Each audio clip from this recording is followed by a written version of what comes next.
जो ये main culture है ना पार्टी वाला, ये एक्चुअली यूएस में ज़्यादा है। सोशल क्लब्स भी कॉलेज के अंदर ही हैं। आप कॉलेज के टाइम में जाके बियर पी सकते हो, क्लब में जा सकते हो, पब में जा सकते कॉलेज हो। में ही बियर मिल क्या प्रॉब्लम है? मतलब जिसने पीनी है, अब कॉलेज में जो गया है पढ़ने के लिए, वो बाहर जाके पिएगा, तो कॉलेज बोलता है मैं खुद इनकम करूँ इस चीज़ से।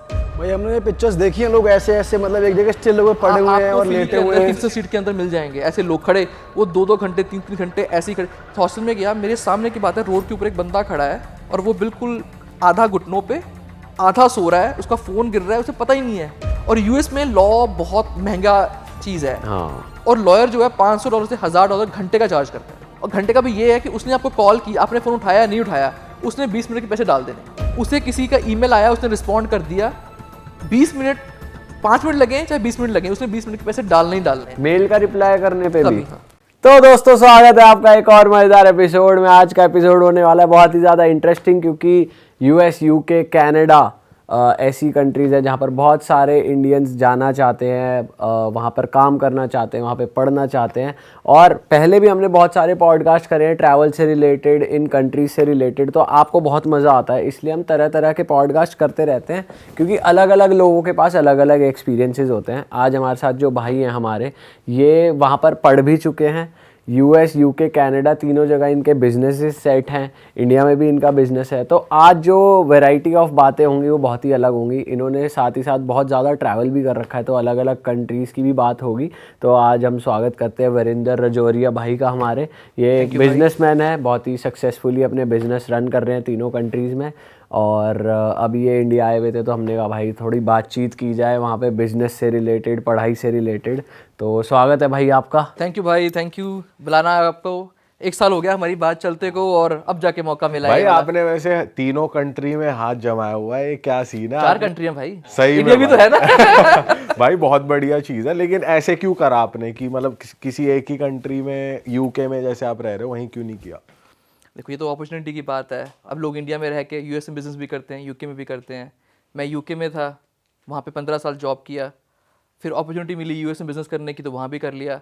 फिर यूएस कनाडा भाई बहन है, तो वहाँ भी चले गए। अब वहाँ पे काम हो रहा था, लेबर एक्सपेंसिव है, और मुझे था कि मैं इंडिया में कुछ करूँ, तो मैंने अपना सारा बैक ऑफिस इंडिया में ले आया। पर आपको ऐसे बंदे मिल रहे थे कि भाई जिन पे आप, जैसे यूएस में आपको करना है, जानकार है या नहीं है, कोई ऐसे ठग ना ले या कोई स्कैम ना कर ले, ऐसा कुछ था? आपको डर जाओ सेटअप कर स्कैम रहे मेरे थे? साथ बहुत हुए हैं, बट मेरे को कोई जानता नहीं था। मतलब मैंने, आप ये लगा लो कि एक बहुत ही नॉर्मल, अब लोगों ने नाम भी नहीं सुना होगा, मुक्तसर मेरा शहर का नाम है, ये बॉर्डर एरिया पड़ता है पंजाब के अंदर। अब वहाँ से मैं बिल्कुल नॉर्मल से स्कूल से पढ़ा हुआ बंदा हूँ, इंग्लिश भी नहीं आती है, फिर यूके चला गया हूँ। तो एज सच वहाँ पे किसी को कोई गाइडेंस नहीं है, कोई नॉलेज नहीं है। पेरेंट्स को भी आपने, बच्चों ने जो बोल दिया कि पापा मैंने ये करना है, मम्मी मैंने ये करना है, बस वो हमारा बच्चा अच्छा है, हमारा बच्चा अच्छा है जी, बस उसी चीज़ में। 8वीं में, आप मानोगे नहीं, मैंने अपने स्कूल के अंदर 7 सब्जेक्ट फेल किए थे। अरे भाई ये तो मैं मान ही नहीं सकता जिस हिसाब से आपका इस टाइम प्रोफेशन है वाला जो आप कर रहे हो। आप यकीन करो, मैं 5वीं क्लास में बोर्डिंग गया था, सैनिक स्कूल है कपूरथला में। वहाँ पे गया तो सबको लगा कि यार लड़का तो बड़ा क्वालिफाइड है जी, पढ़ रहा है वहाँ पे। अब वहाँ गए सैनिक स्कूल वाली बात, अब देखो आर्मी स्कूल है, 5 साल, मतलब 5वीं क्लास में कितनी एज होगी, वहाँ पे रगड़े लग रहे हैं बुरी तरह से। बट ठीक है, वो एक्सपीरियंस था, बहुत अच्छा एक्सपीरियंस था कि मैं बाहर रह कर आया, फिर वापस आया मैं। अब माहौल मेरा था वो हॉस्टल वाला, और एकदम आ गया मैं शहर में वापस, तो कॉप नहीं कर पाया पढ़ाई के साथ। और मैंने मैथ्स को छोड़ के सारे सब्जेक्ट, पंजाब भी, हिंदी फेल किया था अरे भाई साहब। 8वीं में। भाई जी आप 2008-9 में यूके चले गए थे। हम आपके बिजनेस की तो बात करेंगे भी आगे चल के पॉडकास्ट में, बट मैं जानना चाहता हूँ उस टाइम पे यूके कैसा था और अब कैसा है, कितना डिफरेंस है पढ़ाई को लेकर या फिर रहने को लेकर, अगर कोई एक बंदा जाता है वहाँ पढ़ाई करने के लिए? सी, पढ़ाई हमेशा से ही, आई वुड से कि यूके में, अगर आप इंडिया से हो तो यहाँ की जो हायर सेकेंडरी एजुकेशन है उसका मुकाबला नहीं है। मतलब मैं वहाँ पे गया हूँ तो वो बच्चे वो मैथ्स कर रहे थे जो मैं 4th-5वीं में कर लिया होगा, मतलब ये डिफरेंस है। लेकिन जो एडवांसमेंट है वो ये है कि हम कॉलेज में जाने के बाद भी, मैंने जैसे बताया था आपको पहले भी, कि मैं यहाँ पे AIEEE, IIT और एग्ज़ाम देने के बाद मेरे को पंजाबी यूनिवर्सिटी में सीट मिली थी, मैं वहाँ पे पढ़ रहा था। पर वो वही फिर, मतलब मैं +1 +2 में फिजिक्स केमिस्ट्री पढ़ कर आया हूँ, फिर कॉलेज में आके भी कंप्यूटर साइंस के कोर्स में मैं फिजिक्स केमिस्ट्री पढ़ रहा हूँ। तो इट वॉजंट, मेरे को नहीं लगा अच्छा, बिकॉज मेरा थोड़ा सा टेक्निकली था कि मुझे टेक्निकल ही जाना है। अब यूके में क्या था कि जब मैं कॉलेज में गया तो मोस्टली बंदे वहाँ पे वो थे जो कॉलेज में लैंग्वेजेस पढ़कर आए हैं, सीख कर आए हैं। और जब मैं कॉलेज में गया तो मेरा वही फिजिक्स केमिस्ट्री वाला बेस, उनका वो लैंग्वेज वाला बेस, उन्होंने कौन सी लैंग्वेज पढ़ी हुई है? जावा, C++, सब कुछ वो अपने कॉलेज में जब आते हैं ना कि मुझे अपने कॉलेज में ये कोर्स करना है, तो A लेवल्स में वो 3 या 4, जिसको लॉ करना है वो लॉ के रिलेटेड, जिसको डॉक्टरी करनी है वो कुछ ना कुछ अपने कोर्सेज लेके बैठा होता है। तो वो कहीं ना कहीं जब हम जाते हैं वहाँ पे तो हमसे एडवांस होते हैं, तो वो एक एडवांटेज होती है उनके पास। तो फिर जब हम पढ़ते हैं वहाँ पे तो वो बहुत प्रैक्टिकल नॉलेज थी, मतलब मैंने जितना भी सीखा वहाँ पे वो बहुत प्रैक्टिकल कोर नॉलेज थी। स्टार्टिंग से ही मैंने मतलब फर्स्ट ईयर से ही मेरी कोडिंग थी, मुझे प्रोजेक्ट्स बनाने थे। मेरे को याद है मेरा प्रोजेक्ट था, मुझे ट्रैफिक लाइट्स बनानी थी। अच्छा। और सोच के देखो ना कि आप पंजाबी मीडियम से पढ़कर गए हो सीधा इंग्लिश भाई इंडिया में कंट्री तो सीधा सिर्फ किताबी कीड़ा ही बना देते हैं कि भाई यही पढ़ो, रट्टा मार लो इसका और हो जाओ पास। बिल्कुल प्रैक्टिकल कुछ है ही नहीं प्रैक्टिकल ज़्यादा। नहीं है, और वहाँ पे प्रैक्टिकल भी है और आप चीट भी नहीं कर सकते। आपने जो कोड लिखा है आप उससे पूछेगा कि तुमने ये कोड यहाँ पे यूज़ किया, इसकी रेफरेंस कहाँ पे है, कहाँ से उठाया, कहाँ से पढ़ा। कोड में भी आपको साइट करना है, फिर आपको जो थीसिस लिखने हैं, प्रोजेक्ट लिखना है, उसमें भी साइट करना है आपको, तो आप चीट नहीं कर पाओगे। और वहाँ पे से ना हम यूज़ करते थे, जब मैं कॉलेज में था तो प्लेगरिज्म के लिए टर्निटिन एक नाम का सॉफ्टवेयर था। करेक्ट, हमने भी कराई है वैसे। किया है? हाँ। तो आपने अपलोड किया ना, वो मिनट में बता देगा कि कहाँ कहाँ कहाँ से कॉपी किया है, कहाँ से निकला है कंटेंट। किसी भी पुराने बच्चे का भी अगर आपने प्रोजेक्ट लेके डाल दिया ना, वो भी डाल देगा कि इस बंदे ने यहाँ से कॉपी किया है। तो फिर तो इस मामले में इंडिया ठीक है, फिर भी फर्रे लेके जाओ, किसी को कुछ पता नहीं चल रही, लिख दो फटाफट। पास होना है या सीखना है, फर्क है ना फिर। हाँ ये भी सही बात है। इंडिया में मज़ा है, आप अच्छे इंस्टीट्यूट में पढ़ोगे तो यहाँ भी बहुत हाई लेवल की एजुकेशन है, पढ़ाते हैं मज़ेदार। पढ़ाना सबका सेम है, लेकिन जो को पढ़ाने वाले ट्यूटर्स हैं, जब इंडिया में अच्छे इंस्टीट्यूट्स में क्यों अच्छा है, बिकॉज वहाँ पे जो पढ़ाने वाले बंदे हैं ना वो गॉड लेवल ब्रेन लेके चलते हैं। वही यूके यूएस में है, जो पढ़ाने वाला ट्यूटर है वो अच्छा है। अब जिस यूनिवर्सिटी से मैंने एजुकेशन ली थी उसका all over UK rank 60th था, लेकिन कंप्यूटर साइंस में वो नंबर 3 थी और गेमिंग में नंबर 1। EA स्पोर्ट्स आपने सुना है ना गेम का, तो 80% प्लेसमेंट हमारे कॉलेज से होती थी उनकी। अच्छा। और स्टार्टिंग पैकेज लोगों का उस टाइम पे 2011 की बात है 50,000 60,000 पाउंड लगता था, मतलब इतनी ज़बरदस्त थी वो। उनका प्रैक्टिकल नेविगेशन स्किल इतना अच्छा था। अब मेरा फर्स्ट ईयर था, मेरे लिए मुश्किल था, बिकॉज मैं बाहर से आया हूँ, मुझे लैंग्वेज का बैरियर है, पढ़ाई का बैरियर है। धीरे धीरे मैंने वो ओवरकम किया। मैंने बताया था आपको कि दो मॉड्यूल मैंने ग्रेस में पास किए, बट पास हो गया। फर्स्ट ईयर मेरा पास हुआ। सेकंड ईयर में आई गॉट एक्सपोजर, मैं लोगों से मिला, बात की, लोगों ने मुझे हेल्प की पढ़ने में भी, एक्सपोजर मिला। इस मैंने सेकंड ईयर में अपने वहाँ पे हमारे स्टैफर्ड ग्लाइडिंग क्लब है, तो मैंने वो ज्वाइन कर लिया। तो पढ़ाई के साथ साथ मुझे प्लेन उड़ाने को मिला, तो मैंने प्लेन उड़ाना सीखा वहाँ पे। अरे वाह भाई कैसा एक्सपीरियंस होता है ग्लाइडर प्लेन का, और थोड़ा बताओ ग्लाइडर प्लेन नॉर्मल प्लेन से कैसे अलग होता है? उसमें इंजन नहीं होता है। इंजन के बिना उड़ रहा है वो?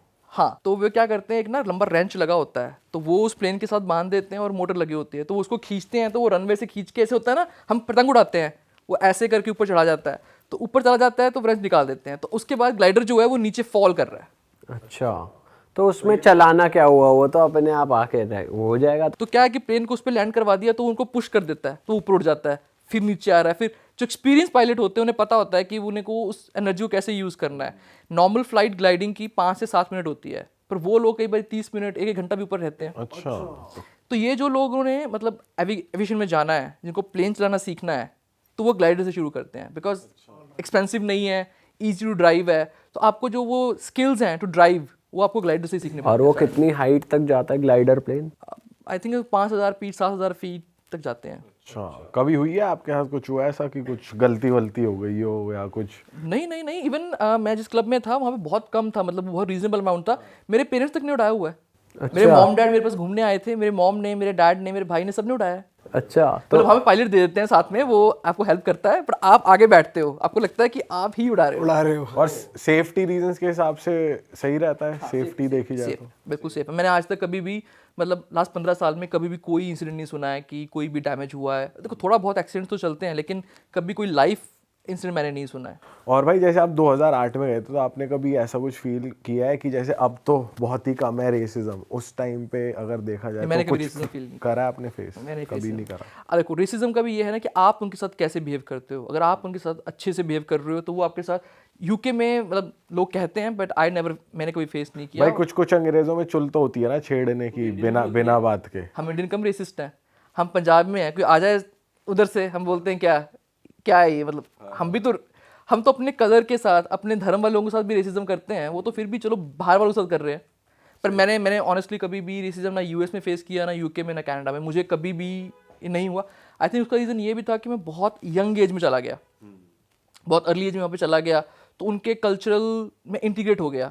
कोर वैल्यूज़ में इंडियन लेके गया, कॉन्फिडेंट था, वहाँ गया तो उनकी वैल्यूज़ भी ऐड हो गई, वहाँ पे पढ़ा लिखा गोरों के साथ रहा, उनके साथ उनकी तौर तरीके सीखे, उनकी तरह ही रहा, तो कहीं ना कहीं वो कल्चरल इंटीग्रेट हो गया।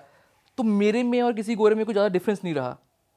जब मैं बोलता भी था, उनके साथ बात भी करता था, तो it sounds like I am, वो एक्सेंट आ गया था आप में। एक्सेंट नहीं आया था, लेकिन वो फ्लो, कॉन्फिडेंस आ गया था। तो मैं जहाँ भी जाता था, मेरे मोस्टली फ्रेंड गोरे होते थे, तो कभी फील ही नहीं हुआ, किसी ने कभी कहा ही नहीं कि ये गोरों के बीच में क्या कर रहा है, मतलब ऐसा कभी नहीं हुआ। पार्टीज की उनके साथ की हैं, पढ़ाई की उनके साथ की है, काम उनके साथ किया है। तो रेसिज्म वाला है, बहुत लोग फेस करते हैं, बट मैंने कभी फेस नहीं किया। भाई जैसे आपने यूके में पढ़ाई करी है, आपने बताया गोरों के साथ पार्टी भी कर रहे हो, पढ़ाई भी कर रहे हो, साथ ही साथ कॉलेज का ये ऐसा भी होता है कि आप कोई भी बच्चा किसी भी क्लास में जाकर बैठ सकता है, या मतलब इतना ओपननेस है कि बहुत वैरायटी ऑफ सब्जेक्ट्स आपको पढ़ाए जा रहे हैं? जैसे इंडिया में आपने बताया कि टेक्निकल कोर्स है लेकिन फिजिक्स केमिस्ट्री पढ़ा रहे हैं जो रेलेवेंट नहीं है, तो वहाँ के कोर्सेज में क्या पढ़ते हो आप, क्या सब्जेक्ट्स कोर्स वहाँ होते पे हैं? रेलिवेंट होते हैं। अगर आप कोई भी डिग्री कर रहे हो ना, तो जो भी कोर्स आपको मिलेंगे उसके रेलिवेंट के हिसाब से मिलेंगे। पर ऐसा नहीं है कि आप किसी भी क्लास में जाके बैठ जाओ। वहाँ पे प्रॉपर एक रजिस्टर है, मतलब ऑनलाइन है, ट्यूटर को पता है कि ये बंदा मेरी क्लास में है। अच्छा। तो ऐसा नहीं है कि आप किसी क्लास में बैठ जाओ, पूछेगा भाई तुम कौन हो। हाँ। लेक्चर्स में ऐसा हो सकता है कि लेक्चर्स में 100 लोग 150 लोग बैठे हुए हैं, लेकिन जब वो लैब्स में जाओगे आप, तो आप उसी लैब में जाओगे जो आपको असाइंड लैब है। मतलब यूके, यूएस और इंडिया में भी, मैंने यूएस में भी मैंने एमबीए की है मैंने, तो यूएस का एक्सपीरियंस यूके से भी बहुत अलग है। यूएस का कैसा है? एक्सपेंसिव। अच्छा। मतलब जो लोग यूएस जाते हैं वो बेसिकली पढ़ने ही जाते हैं। यूएस में तो चीटिंग का बिल्कुल स्कोप नहीं है। मतलब अगर आप प्लेगिज्म की बात करो, यूके में थीसिस लिख रहे हो आप, तो कहीं ना कहीं थोड़ा बहुत है कि इधर उधर से उठा के कर दिया। यूएस में तो कल्चर क्या है कि आप कॉलेज में बैठे हो, लेक्चर चल रहा है, वो क्वेश्चन करेगा आपसे, आपको मार्क्स मिलेंगे इंटरेक्शन बेस कि आपने कितना इंटरेक्ट किया। ओके। वो उसके सिर पे है कि आपने कितना इंटरेक्ट किया, कॉलेज में कितना एक्टिव थे, क्लास में कितना एक्टिव थे, कितने क्वेश्चन पूछे, कितने आंसर दिए, उसके बेस पे वो आपको मार्क देगा। अच्छा जी। ये सारा प्रैक्टिकल बेस हो गया कि मतलब ऐसा कुछ नहीं कि तुम्हारे प्रोजेक्ट में क्या है, डॉक्यूमेंट फाइल में क्या, वो मैटर नहीं करता। भाई मुझे तो वो याद आ रहा है, हमारे स्कूल कॉलेजों की जो प्रोजेक्ट फाइलें बना के दे देते थे, वो उन्हें कहाँ टेप पिटती थी? टाप के वो कितने किलो में रद्दी में जा रही थी होती थी। भाई वो उनको तो रिकॉर्ड पता ही नहीं होगा कहाँ है, स्कूल वालों खुद नहीं पता होगा। नहीं, यहाँ पे पूरा रिकॉर्ड रखते हैं चीज़ का। आपका डिजिटल भी सबमिट होता है, आपकी फिजिकल कॉपी भी सबमिट होती है, और वो रखते हैं। मतलब मैं अगर आप जाके उनको बोलूँ ना कि मैंने सबमिट किया था, वो आज भी दे देंगे मेरे को। अच्छा जी। और भाई जैसे हमारे ऐसे यहाँ पे कॉलेजेस में और स्कूल में भी ऐसा होता है कि टीचरों से ऐसे ही छेड़ देते हैं कभी कभार, वहाँ हैं तो ऐसे बच्चे कि भाई टीचरों से मजे ले लिए। बैचलर्स में तो लेते हैं मजे। अच्छा। मतलब जब आप जाते हो 17-18 साल के बच्चे हो, तो टीचर अच्छी लगी तो नहीं छेड़ना ऐसे कि भाई मस्ती ले लेना कि पेन वेन फेंक दिया, आवाज कर दी, ऐसे करते हैं ना बच्चे। उन्हें फर्क नहीं पड़ता वहाँ पे। यहाँ पे फिर भी यहाँ पे ना फीस स्ट्रक्चर बहुत, उन्हें कोई फर्क नहीं पड़ता आप पढ़ रहे हो नहीं पढ़ रहे हो, उन्होंने अपना लेक्चर देना है, सबमिट करना है, निकल जाना है। उनका कोई इतना, हमारे वाले तो लेनी भी कर देते हैं ना साथ में कि ये पकड़ लिया, तूने पढ़ा नहीं की, तूने कॉलेज नहीं आया, वो कुछ नहीं करते हैं। आपने पैसा पे कर रखा है, आप नहीं पढ़ रहे, नुकसान किसका है? आपका नुकसान है। तो वो कहते हैं कि भैया तो वो ये लेके चलते हैं कि भैया वो फेल कर देंगे आपको, उनको क्या जा रहा है? उनको कोई फर्क नहीं पड़ता कॉलेज का क्या खराब हो रहा है, रिजल्ट खराब हो रहा है, नहीं खराब हो रहा है, उन्हें कोई फर्क नहीं पड़ता इस चीज़।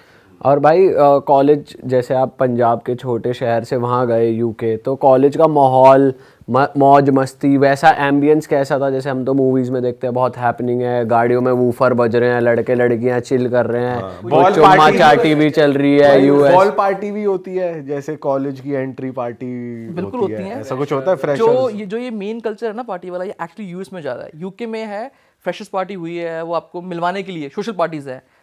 सोशल क्लब्स भी कॉलेज के अंदर ही हैं। आप कॉलेज के टाइम में जाके बियर पी सकते हो, क्लब में जा सकते हो, पब में जा सकते हो। कॉलेज में ही बियर कॉलेज में बियर। भाई ये तो बहुत नया है यार, कॉलेज के अंदर ही क्लब है। अच्छा।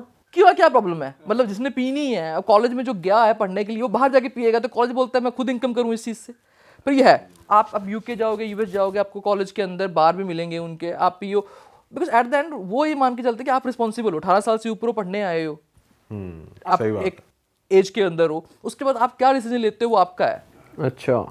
अब कॉलेज के कैंपस के अंदर, मान लो कॉलेज दूर है कहीं पे, कहाँ जाओगे पार्टी करने के लिए? ज़्यादा रिस्की है। तो कॉलेज के अंदर ही कैंपस है, भाई बार है, वहीं डीजे बज रहा है और एक सैटरडे चीज़ को। और है ना कि वहाँ पे आप इंडिया के अंदर 5 दिन क्लासेस होती हैं, वहाँ पे 5 दिन क्लासेस नहीं है, कितनी है वहाँ पे? 2 क्लासेस, किसी की 2 दिन क्लास है, किसी की 3 दिन क्लास है, दिन में 2 क्लासेस 3 क्लासेस हैं, तो आप रिलैक्स भी कर रहे हो। तो इस ओके, इस हैपनिंग कल्चर बहुत रिस्पॉन्सिबली। मैंने कॉलेज के अंदर कभी लोगों को ड्रामा करते नहीं देखा पीने के बाद। और इंटरेक्शन की बात करें तो करते हैं आपस में बात, सब एक दूसरे से लड़के लड़कियां? पबिंग कल्चर है ही इसीलिए, आप जाओ किसी से भी बात करो, वेरी फ्रेंडली, वेरी ओपन। आप बहुत सारे लोग मिलते कहाँ पे हैं, बाहर पे मिलते हैं, आप इंटरेक्ट करते हो उनके साथ। तो ऐसा कुछ नहीं है, अगर मालूम मेरी गर्लफ्रेंड है, किसी ने आके पूछ भी लिया उससे, तो बोल देगी कि आई एम विद समवन। अच्छा, तो कोई लड़ाई वाला काम नहीं है। हाँ, क्या कितना फर्क होता है, जैसे आपने डेट करा है एक फॉरेनर को भी, इंडियन को भी डेट करा हुआ है, कितना फर्क होता है दोनों लड़कियों में? दोनों अच्छी होती हैं। कोई फर्क नहीं, लड़की जैसी है। स्किलफुल कौन होती है ज्यादा, ये बता दो। चलो आप बताओ, आपको कौन सी स्किलफुल मिली है? भाई आपने करी है 2 डेट, अंग्रेजन और इंडियन, तो आप ही बता सकते हो। नहीं, स्किलफुल आप पे है। भाई कह रहे कौन सी स्किल की बात कर रहे हो? पहले तो स्किल बताओ। नहीं, देखो स्किल की बात ये है ना कि इंडिया के अंदर सेक्स टैबू है। हाँ, लोग ना सेक्स के बारे में बात करते हैं, ना करते सब है, पता बात नहीं नहीं क्या करनी। बात नहीं करते हैं उसके बारे में। लेकिन वहाँ पे ये है कि जो पार्टनर है आपका ना, वो बहुत ओपन है, जो उसको चाहिए ना वो आपको कम्युनिकेट कर देगा कि I feel like doing this, can we try this. India के अंदर अभी थोड़ा सा, चलो हम जो भी यूथ आ रहा है, they are very practical and into this thing, but mostly अगर आप थोड़ा बैकवर्ड चले जाओगे तो लोग बात नहीं करते इस चीज़ के बारे में। उनके लिए वो एक काम करना है, बस काम किया और रफा दफा हुआ है। लेकिन आजकल लोग एक्सपेरिमेंटल हो गए हैं बहुत ज़्यादा, वो उनको लग गया है पता कि ये बहुत अच्छी चीज़ है, भगवान ने बनाई सबसे बेस्ट चीज़ है, तो इसको एंजॉय करो। अच्छा, पर आप इंडियन को क्या रेट दोगे आउट ऑफ 10 इन बेड, अगर मैं पूछूं आपसे? और 10 out of अंग्रेजन को 10, और अंग्रेजन? मैं कह रहा हूँ रीजन फिर भी 8-10 पे है। अच्छा। इंडियन 10-10 पे है मेरे लिए, क्योंकि हम इंडियन है ना, तो थोड़ा सा इंडियन के साथ वो वाइब ज़्यादा मैच करती है। Sex is not about just doing it, it's also about connecting. Intimacy जो है वो तभी आती है जब आप उससे कनेक्ट कर पाते हो। लैंग्वेज बैरियर, आप, मेरी लैंग्वेज फर्स्ट लैंग्वेज इंग्लिश नहीं है, जितना मर्जी अच्छा हो वो कभी भी उतना हाईली कम्युनिकेबल नहीं हो सकता जो किसी इंडियन के साथ ओन लैंग्वेज के साथ हो सकता है। तो वो चीज़ इंटीमेसी जो है वो, तो आप इंडियन को ज्यादा प्रेफरेंस दोगे मतलब? मेरी पर्सनल प्रेफरेंस ये है कि मुझे देखो, मेरा ना, मैं एस्ट्रोलॉजी में बहुत बिलीव करता हूँ, तो मेरा वीनस बहुत स्ट्रांग है। और मेरे एस्ट्रोलॉजर बोलते हैं कि जब वीनस होता है ना तो लड़कियाँ हमेशा अच्छी मिलती हैं। तो मुझे कभी बुरी लड़की मिली ही नहीं, चाहे वो गर्लफ्रेंड हो, चाहे वो फ्रेंड हो, चाहे वो, मतलब मेरी बहनों ने मुझे बहुत प्यार किया है, मेरी फ्रेंड्स ने मुझे बहुत प्यार किया, मेरी गर्लफ्रेंड्स ने भी। मैं ही थोड़ा सा ऐसा निकला हूँ कि मैंने शादी नहीं की, पर जितना भी मिला ना मेरे को प्यार बहुत मिला है। तो आई वुड से कि मुझे लड़कियां सारी अच्छी मिली हैं। बढ़िया है भाई, ये तो बढ़िया चीज है, इससे बढ़िया क्या आपका वीनस। बिजनेस भी स्ट्रांग है, वीनस हाँ, भी। मैं आप यकीन करना, मेरी लाइफ में लड़कियों का बहुत ज़्यादा हाई रोल है, मतलब इन रिस्पेक्टफुल वे। मेरे मॉम वर्किंग थे तो हमेशा वो रिस्पेक्ट रही काम के लिए। मेरे सिस्टर हैं, वो भी वर्किंग है। अब मेरे ऑफिस के अंदर भी जितने मैनेजर्स हैं 90% लड़कियां हैं। ये नहीं कि वो लड़कियां इसलिए मैनेजर हैं, somehow they very hard working. वो मैनेजर बहुत जल्दी बन रहे हैं, मतलब दे अब हमारे ऑफिस में लड़कियां थी, 10 बंदों की टीम संभाल रही थी अकेली। 4 महीने में वो कर पा रही है जो साल में लड़का नहीं कर पा रहा। तो अच्छा। Obviously they achieve it very quickly. तो मेरी लाइफ में हमेशा लेडी लक बहुत रहा है स्ट्रॉन्ग। लेडीज़ ने मुझे बहुत कमा के दिया है, लेडीज़ ने मुझे बहुत, मतलब ऊपर तक लेके। और भाई लड़के क्यों नहीं काम कर पा रहे हैं? क्या लड़के भटके हुए हैं? अब वो लड़के जानते हैं, बट इन माई, मैं अपने ऑफिस की बात कर रहा हूँ। मेरे को जहाँ पे मेरा ऑफिस है, मतलब मैंने शुरू भी किया अपनी गर्लफ्रेंड के साथ, तो बहुत अच्छा से 4 लोगों से 400 लोगों की कंपनी बन गई। अरे वाह। मेरी, मतलब उनके साथ मेरा नाम था, सब कुछ चला। जिसने मेरे साथ कंपनी बनाई वो भी लड़की। उसके बाद चलाने वाली जो मैनेजर्स हैं वो भी लड़कियां हैं। अभी हमारे ऑफिस में दीक्षा है, साक्षी है, मिनी है, तीनों की तीनों लड़कियां हैं और तीनों की तीनों पूरा ऑफिस चला रही हैं। 100 लोगों को चलाते हैं वो लोग। लड़के भी थे जो साथ में आए थे, पर बोलते हमें बॉदर नहीं करना यार, हमें चिल मारना है, अपना काम कर रहे हैं, चिल मार रहे हैं। पर जो मेन था, वुमेन एम्पावरमेंट से बोलते हो ना, तो हमारा विजन यही था कि हमें एम्प्लॉयज़ को ऐश करवानी है, काम भी करना है, वर्क लाइफ बैलेंस रख के ऐश करवानी है। मतलब ऑफिस के अंदर हमारे पास रेस्टोरेंट भी है, स्पीकर लगे हुए हैं, डीजे नाइट्स होती हैं, पूरा फुल ऑन माहौल होता है। हर 2 महीने 3 महीने में पार्टी, हर महीने में पार्टी। तो आप ऐसा नहीं समझोगे आप काम कर रहे हो, आप लगेगा आप पार्टी पे आ रहे हो, अच्छा। जैसे सेकंड होम। थोड़ा भाई यूएस का पार्टी कल्चर के बारे में बताओ। आपने करी होगी, यूके में भी करी है, यूएस में भी करी है। कंपैरिजन अगर मैं आपसे पूछूं, और इंडिया में भी करी ही है। मुझे इंडियन पार्टी ज़्यादा अच्छी लगती है। अच्छा। मतलब इंडियन पार्टी जैसी कोई चीज़ नहीं है। फिर वही चीज़ आ गई, हम में से बात करते हैं ना कि दिलजीत भाई साहब कुचला पहुंच गए। दिलजीत के जाने से पहले कुचला किसने सुना था? हार्डली लोगों ने सुना था। वो इसलिए कोचेला जो है वो इसे US based, it's one of the biggest fest है। टुमारोलैंड से लोगों ने सुना है, वो कहाँ से सुना है, या उसके बाद यूके में वर्जिन का फेस्ट होता है। लेकिन ये कहाँ से फेमस हुए हैं सारे? कोचेला में दिलजीत एक बार गया, उसके बाद हनुमान काइंड भी गया था, पर लोगों ने उनके बारे में बात ही नहीं की।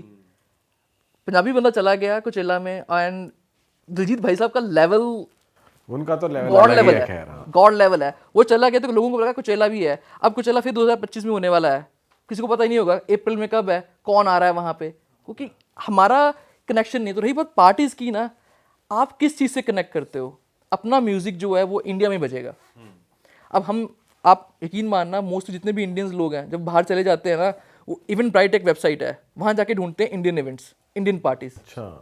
तो वहाँ जाके वो इंडियन पार्टीज ढूंढ रहे होते हैं। अभी ये दिवाली पे था न्यूयॉर्क में मैं, तो वहाँ पे भी बहुत सारी यॉट पार्टीज हैं न्यूयॉर्क में। सारी दिवाली पार्टीज जो है ना वो इंडियंस ही ढूंढ रहे हैं। भाई कैसी पार्टी हो रही है न्यूयॉर्क में? अगर दिवाली पार्टी की बात की जाए, यॉर्क में किस तरीके से सेलिब्रेट करते हैं? और वहाँ पे अगर हाउस पार्टीज भी हो रही हैं, जैसा समझ लो आप इंडिया में करते हो, बस सेम म्यूजिक, सेम बकैती, सब कुछ वही है, बस वो न्यूयॉर्क के यॉट के अंदर हो रहा है। पर लुच्ची पंती तो ज्यादा हो रही है, इंडिया में कम है। इंडिया में कम है, यूएस के मुकाबले तो कम ही है। इंडिया में कोई कम नहीं है। आप दिल्ली में, गुड़गांव में जा रहे हो पार्टी करने के लिए, या चंडीगढ़ में जा रहे हो पार्टी करने के लिए, क्या कम है? मैं बोलता हूँ कि यहाँ पे जितना मज़ा है मुझे कभी भी यूएस यूके में कभी भी नहीं इतना है। आप कुछ जगहें छोड़ दो, जैसे अबीज़ा छोड़ दो स्पेन में, वो इज़ अ डिफरेंट लेवल। वहाँ पे आप स्विम कर सकते हो बिना कपड़ों के, इंडिया में नहीं कर सकते हो। आप यूके में थोड़ी जगहें हैं जहाँ पे सोहो चले जाओ लंदन में, तो आपको थोड़ा सा डिफरेंट एक्सपीरियंस मिल जाएगा। जैसे हम वेगस की बात कर लें तो आपको थोड़ा डिफरेंट एक्सपीरियंस मिल जाएगा, या न्यूयॉर्क में पार्टीज मिल जाएगा। लेकिन उसके अलावा कहाँ है? इंडिया में तो आप जाओगे, हर क्लब शानदार है। यहाँ पे तो हर 3-4 महीने में क्लब बदल देते हैं लोग, बंद करके नया खोल देते हैं, बिकॉज लोग बोर हो जाते हैं। आपको यूएस यूके में वही क्लब मिलेंगे जो सालों साल चल रहे हैं, लोग नहीं बोर होते वहाँ पे। सही बात है भाई। थोड़ी ना आप इतनी जगहें घूमे हो, मैं चाहता हूँ ऑडियंस के लिए कोई आप जगहें रेकमेंड करो। थोड़ा मैं आपसे पूछता हूँ, अगर कोई बंदे जैसे बैचलर्स हैं, दोस्त यार घूमना जाना चाहते हैं, तो कौन सी जगह बेस्ट है उनके लिए? देखो, यूके, यूएस या इंडिया, कहीं पे भी चले जाओ आप, हर बंदे के लिए हर चीज़ है। आप क्या करना चाहते हो? आज देखो, जब हम घूमते थे तब internet was not a big source, तो इतना कुछ था नहीं कि आप गूगल कर लो तो किसी ने बता दिया कि भाई यहाँ चले जाओ, वहाँ पे था। आजकल सबको पता है गूगल पे कैसे सर्च करना है, बेस्ट प्लेसेस, दिस प्लेस। लेकिन जो लोगों को नहीं पता होता वही होता है कि उसको प्लान आउट कैसे करना है। अभी यूके के अंदर हो, अगर आपको यूके घूमना है, यूके बहुत छोटा सा है, आप मिडिल से स्टार्ट करो, और हाईलैंड ड्राइव बोलते हैं हम, आप स्टार्ट करो से बर्मिंघम में स्टार्ट कर लो। कैनियन एक नाम की जगह है, वहाँ तक आप जाओ ड्राइव करके, वहाँ से आप फेरी लो, फेरी लेके बेलफास्ट चले जाओ। वो गाना सुना है ना, रंग दे मुहे गेरुआ, हाँ शाहरुख खान वाला, वो जाइंट कॉजवे की शूटिंग है। अच्छा। तो वो बेलफास्ट में है, वहाँ से आप लो फेरी में गाड़ी पार्क करो अपनी, बेलफास्ट जाओ। जो ये गेम ऑफ थ्रोन्स के जो सारे, वो आपने देखा होगा जहाँ पे वो विंटर इज कमिंग वाला जो फर्स्ट सीन आता है, डार्क हेजेस, वो भी सारा बेलफास्ट में है। तो बहुत सारी ऐसी साइट्स हैं, तो आप जाओ वहाँ पे ड्राइव करते हुए, सारी देखो, फ्री साइट्स हैं, कोई कॉस्ट नहीं है इसकी। और फेरी में ले जाओ, फेरी भी बहुत सस्ती पड़ती है अगर आप एडवांस बुकिंग कर लेते हो। वापस आओ, फिर उसके बाद ग्रेटना द ग्रीन है, जो सुना है ना, वैलेंटाइन एक प्रीस्ट थे जो लोगों की शादियां करवा देते थे, जहाँ से फेमस हुआ है। तो यूके में जगह है ग्रेटना द ग्रीन। तो कोई भी जब इंग्लैंड से भाग के शादी करता था, वहाँ जाके शादी करता था। तो वहाँ पे वो जगह बनी हुई है, तो वहाँ पे चले जाओ। उसके बाद ऊपर वहाँ से एडनबरा निकल जाओ, एडनबरा से ग्लासगो निकल जाओ, फिर ग्लासगो से आप एवनिस साइड निकल सकते हो, फोर्ट विलियम्स। तो जगहें तो आप जाओगे तो कुछ ना कुछ मिल जाएगा, लेकिन वो प्लान आउट कैसे करना है, बस ये चीज़ होती है। तो अगर आप ऐसे प्लान आउट कर लोगे तो आप पूरा साउथ कवर कर लोगे। जैसे हमने सुना है कि इंटरनेशनल ड्राइविंग लाइसेंस चाहिए होता है, यहाँ पे बनवा के जाओ फिर आप वहाँ पे चला सकते हो, तो ऐसा कुछ है वहाँ पे? आपने बनवाया था? नहीं, मैंने आज तक पूरी लाइफ में कभी इंटरनेशनल लाइसेंस नहीं बनवाया। मेरा इंडियन लाइसेंस, मेरे पास यूके का लाइसेंस है, यूएस का भी है, कनाडा का भी है। मैं इंडियन लाइसेंस पे almost I think 40-50+ countries drive कर चुका हूँ, कोई नहीं रोकता। आप ऑनलाइन बुक कर लो गाड़ी, एयरपोर्ट पे जाओ, जो भी आपका है एवीएस बजट, जहाँ से आपने बुक किया है उनको पासपोर्ट दो, लाइसेंस दो, डिपॉजिट पे करो कार्ड से, और गाड़ी लो। तो ये इंटरनेशनल ड्राइविंग लाइसेंस का इतना हुआ क्यों है भाई? पैसे कमाने के लिए बस। वैसे आप नॉर्मली जाकर इंडियन लाइसेंस पे ले सकते हो व्हीकल कहीं मेरा भी। 15 साल का ड्राइविंग एक्सपीरियंस है इन डिफरेंट कंट्रीज, मैंने आज तक इंटरनेशनल लाइसेंस नहीं लिया है। और इतनी कंट्रीज के लाइसेंस होने के बाद भी आई एम जस्ट सेइंग कि इंडियन लाइसेंस को सब पूछते हैं, वैलिड है, आप कहीं भी जाओ वर्ल्ड वाइड, इंडियन लाइसेंस दो, सब चलता है। यूएस, कनाडा, यूके, जो अगर बड़ी कंपनी, इस्तांबुल हो गया, दुबई, अबू धाबी, मैंने यहाँ भी ड्राइव किया हुआ है, every single place Indian license is valid. और ये उस पे ही वर्क करता है अगर आपको थोड़ी ज़्यादा महंगी कार रेंट आउट कोई करनी महंगी है कार सस्ती कार मिलती है? किसने कहा महंगी कार मिलती है? रेंट की बात करें, रेंट कितना रेंट सस्ता है, कितना रेंट है बता सकते मतलब मैंने यूएस में जब मैं था, मतलब मैं वैसे नॉर्मली ट्रैवल करता रहता हूँ तो ऐसा कोई बजट नहीं होता है, लेकिन अभी मैंने मस्टैंग हायर की थी, मैंने वेगस में फ़्लाइट ली, मस्टैंग हायर की और हफ्ता मैंने मस्टैंग रखी, मैं उसको LA से लेके सैन फ्रांसिस्को लेके गया। मेरा हफ्ते का खर्चा मस्टैंग का कुछ $200 था और 2024 मॉडल मस्टैंग थी मेरे पास। बढ़िया है। बहुत बढ़िया है। और आप ड्राइव करो, यूएस में वैसे भी पेट्रोल सस्ता है एज़ कम्पेयर टू कहीं भी चले जाओ आप, आई थिंक $3 गैलन मिलता है। अच्छा, फुल ड्राइव करो मस्त एकदम, और अच्छी गाड़ी ड्राइव कर रहे हो आप, कोई कष्ट नहीं। वही आप अगर ट्रेन लोगे, बस लोगे जो यूएस में किसी काम की नहीं है, बहुत महंगा पड़ेगा आपको। लेफ्ट हैंड ड्राइव में आपको प्रॉब्लम आई? किसी को नहीं आती है, आप एक बार ड्राइव करो किसी को प्रॉब्लम नहीं आती है। मैं यूके में राइट हैंड ड्राइव करता हूँ, फिर फ्लाइट लेके यूएस चला जाता हूँ, वहाँ लेफ्ट हैंड ड्राइव करता हूँ, सेम डे में नहीं प्रॉब्लम आती।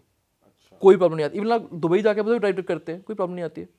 और भाई जैसे आपने वहाँ पे गाड़ी चलाई और हमने सुना यूएस के ट्रैफिक रूल्स बड़े स्ट्रिक्ट हैं, तो वहाँ पे कुछ हुई आपके साथ, कुछ गलती हुई वहाँ पे? देखो ट्रैफिक रूल इंडिया में भी स्ट्रिक्ट है, यूएस में भी स्ट्रिक्ट है, बस वहाँ पे ये है कि अगर आप गलती करते हो तो आपको उसकी पेनल्टी है। इंडिया में इन्फोर्स नहीं है ट्रैफिक रूल्स, मतलब आप गलती कर रहे हो तो कोई देखने वाला नहीं है, वहाँ पे देखने वाले लोग हैं, आपको चलान भी करने वाले लोग हैं। यूएस में गलतियाँ हुई हैं मेरे से भी ड्राइव करते वक्त, लेकिन वो लोग कंसीडर करते हैं इस चीज़ को भी। मैंने एक बार कनाडा से ड्राइव करके यूएस में आ रहा था, अब कनाडा में किलोमीटर्स हैं और यूएस में माइल्स हैं, तो मैंने गाड़ी में वहाँ पे वैसे माइल से किलोमीटर चेंज कर लिए। अब जब मैं एंटर किया तो मेरे दिमाग में चल रहा है कि मैं अभी किलोमीटर्स में हूँ, तो मैं 100 किलोमीटर जगह पे 100 माइल पे गाड़ी चला रहा हूँ। अच्छा, 70 के जोन में मैं 100 माइल पे गाड़ी चला रहा हूँ और गाड़ी गोली बनी हुई है, पर फील नहीं होता, कोई बड़ी गाड़ियाँ हैं, रोड अच्छे हैं तो फील नहीं होता। तो वहाँ पे मुझे एक पुलिस वाले ने नोट किया और मेरे पीछे लग गया। अब मैं सोचूं कि क्या लगा हुआ है, उसने मेरे को हॉर्न दिया, मैंने गाड़ी रोक ली, एंड ही सेड कि do you know how fast you are driving? या आई एम ड्राइविंग एट 100। तो बोलता है but it's a 70 zone. I said no I am like in 70 kilometres वाला। तो बोलता है नो नो नो नो। मैं को शिट मैन, मैं तो उसको मैंने बताया, मैं कहा मैं तो अभी कनाडा से आ रहा था, तो मेरे दिमाग में अभी भी वही 100 किलोमीटर वाला जोन चल रहा है। he said कि you are in the US now, forget about Canada। तो उसने मुझे देखा, मेरा पासपोर्ट लिया, लाइसेंस चेक किया, he said कि I understand, you know things happen, but make sure that you're not driving that fast, it can cause any damage। तो उसने मुझको जाने दिया। अगर मुझे जाने दिया बिकॉज उसको पता था कि मैं जान की गलती नहीं कर रहा हूँ, पर वही जान की गलती कर रहा होता कोई भी, तो वो टिकट दे देते हैं। उसके बाद आप कोर्ट जाओ, फिर जज डिसाइड करता है कि क्या भरना है। पेनल्टी का अमाउंट हाँ। जज डिसाइड वो आपने उसने लिख के भेज दिया पुलिस वाले ने कि ये 70 वाले जोन में 100 चला रहा था, अब पॉइंट्स देने हैं, सस्पेंड करना है, फाइन लगाना है, ये जज डिसाइड करेगा। मतलब वो उस चीज़ में नहीं होगा। भाई पॉइंट सिस्टम क्या होता है ये? पॉइंट से हर कंट्री में डिफरेंट है। यूके में 12 पॉइंट हैं, यूएस में भी आई थिंक 12 पॉइंट हैं। मतलब मैक्सिमम 12 पॉइंट आपको मिल सकते हैं। हाँ, जैसे आप अपने ट्रैफिक लाइट कोई तोड़ी तो 3 पॉइंट दे सकता है आपको, या आपने कोई स्पीडिंग की तो 3 पॉइंट मिल सकते हैं। जैसे 10% का बफर है, 30 के जोन में आप 33 चला सकते हो, 34 हुई तो आपको पॉइंट मिलेंगे। तो 12 तक आप ले सकते हो पॉइंट, लेकिन आपकी इंश्योरेंसेस बहुत बढ़ जाएंगी। लेकिन 12 से ऊपर हुआ तो लाइसेंस सस्पेंडेड, 2 साल का बैन, 3 साल का बैन, 1 साल का बैन, डिपेंडिंग ऑन मतलब क्या लगता है आप किस कंडीशन में आपका लाइसेंस कैंसिल हुआ है। फिर दोबारा से नया बनाओगे तो बताना पड़ेगा कि दोबारा से नया क्यों बना है एंड ऑल दैट। और एज मैटर करती है। मैं अगर 30 साल का हूँ और 15 साल पुराना लाइसेंस है मेरे पास, 14 साल पुराना लाइसेंस है, तो मेरी इंश्योरेंस लो होगी because I am driving for very long time. 30 साल का बंदा 2 साल पुराना लाइसेंस है तो इंश्योरेंस ऑटोमेटिकली अप हो जाती है। बट भाई अगर आपके पास, जैसे आपने बोला कि आप तो इंडियन ड्राइविंग लाइसेंस पे ड्राइव करते हैं वहाँ पे, तो ये पॉइंट कल्चर तो फिर लागू ही नहीं होगा। देखो जब मैं यूके में करता हूँ, बिकॉज यूके का रेजिडेंट हूँ और यूके का ही लाइसेंस है, तो वो तो सिस्टम में है। वो तो आप वहाँ रह रहे हो, चलो हाँ, वो अब क्या है कि मान लो कि मैं यूएस में हूँ और इंडियन पॉइंट पे लाइसेंस देने हैं उनको, वो तो देंगे, लेकिन इंडिया में वो कहाँ भेजेंगे, किसको भेजेंगे? तो इसलिए वो क्या करते हैं ना कि वो उसको कैंसिल ऑफ कर दे। खत्म ही कर देते हैं। मतलब वो पड़ा रहता है, वो उसका कुछ होता नहीं है। ये भी वन ऑफ द रीजन है कि आप इंडियन लाइसेंस पे चला रहे हो। यही एक रीजन है। वेल अपना लाइसेंस कौन खराब करना चाहेगा, ये भी पॉइंट है ना। तो आई थिंक मोस्टली लोग इसलिए भी चलाते हैं। जब मैं यूके में होता हूँ तो मैं इंडियन लाइसेंस में नहीं चला सकता बिकॉज मेरे पास ब्रिटिश ही लाइसेंस है, उसी पे ड्राइव करता हूँ। वहाँ पे खुद की गाड़ी है ना, रेंट की जरूरत ही नहीं पड़ती है। जब किसी और कंट्री में जाते हो तो आई प्रेफर, एक चीज़ कई बार ये चीज़ हो जाती है, मतलब ये मेरे साथ एक बार इंसिडेंट हुआ है अबू धाबी में। तो मैंने लाइसेंस लिया, मैंने यूके का लाइसेंस दे दिया उनको, इंडियन पासपोर्ट दे दिया। इसलिए कि नहीं, अगर पासपोर्ट इंडियन है तो मैं लाइसेंस भी आपसे इंडियन लूँगा। मतलब मेरा वन एक्सपीरियंस था, उसके बाद कभी ऐसी प्रॉब्लम नहीं आई है। तो उसके बाद मैंने फिर इंडियन पासपोर्ट पे इंडियन लाइसेंस देना ही शुरू कर दिया। इवन रेजिडेंसी है मेरे पास, 2017 से मेरे पास यूके की रेजिडेंसी है, मैंने पासपोर्ट नहीं बदला अपना, मेरा पासपोर्ट अभी भी इंडियन ही है। रीजन? I love India. अच्छा भाई आपने लास वेगस में भी पार्टी करी हुई है और लास वेगस की पार्टी की बहुत हाइप है इंटरनेट पे भी, इवन इंडियंस ने भी, यार लास वेगस जाके मुझे पार्टी करनी है, कैसा होता है वहाँ पे, है क्या चीज़।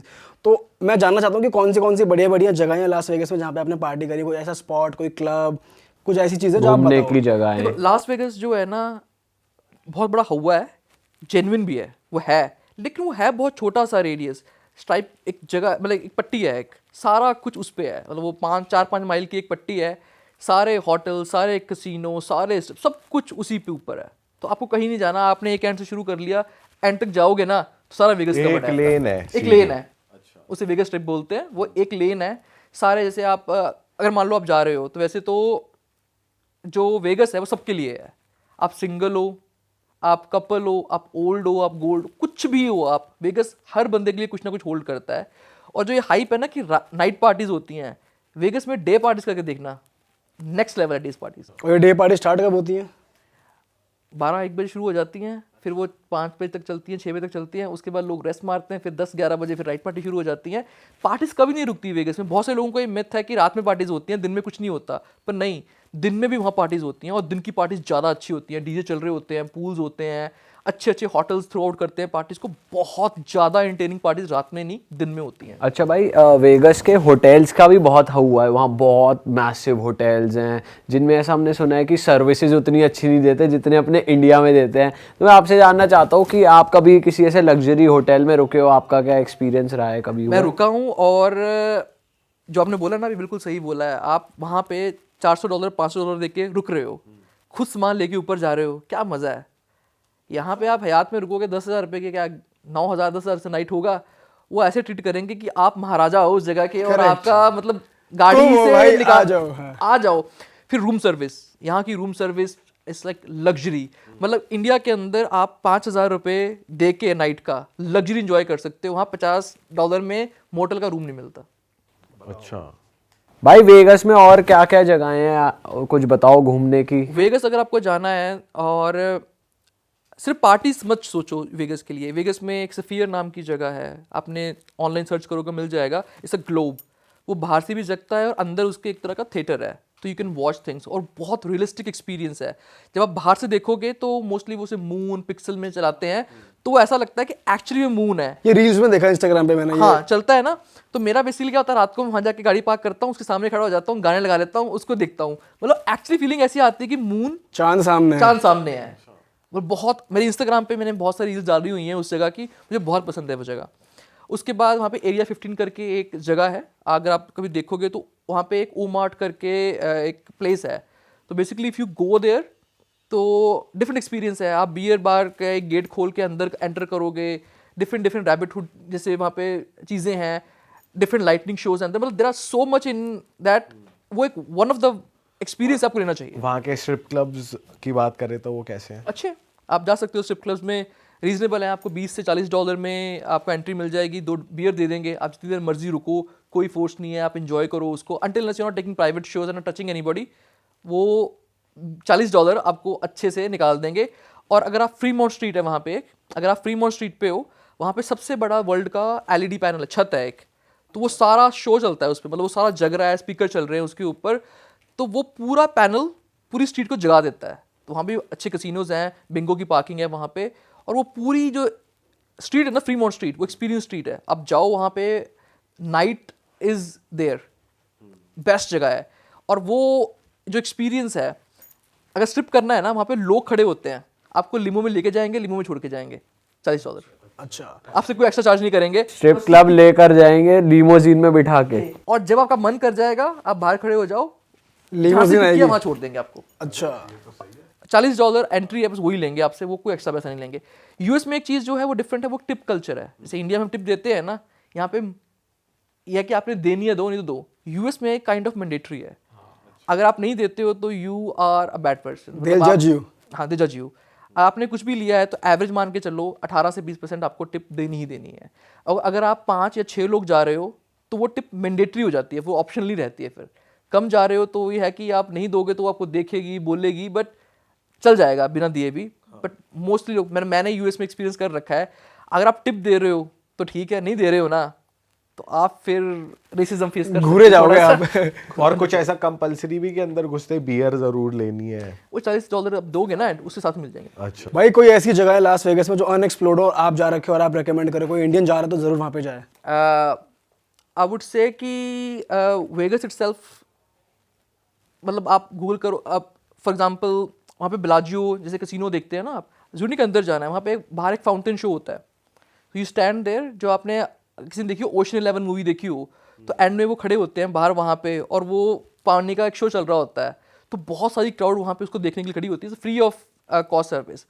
उसे वॉक करके जाओगे ना तो वहाँ पे एक ब्रह्मा जी का स्टैचू है, अगर किसी ने ना देखा हो कभी तो वेगस की स्ट्रिप के ऊपर बेलाजियो कैसीनो पास करते, कॉस्मोपॉलिटन पार करते ही ब्रह्मा जी का एक स्टैचू है और वहाँ पे एक्चुअली वो लोग प्रे करते हैं।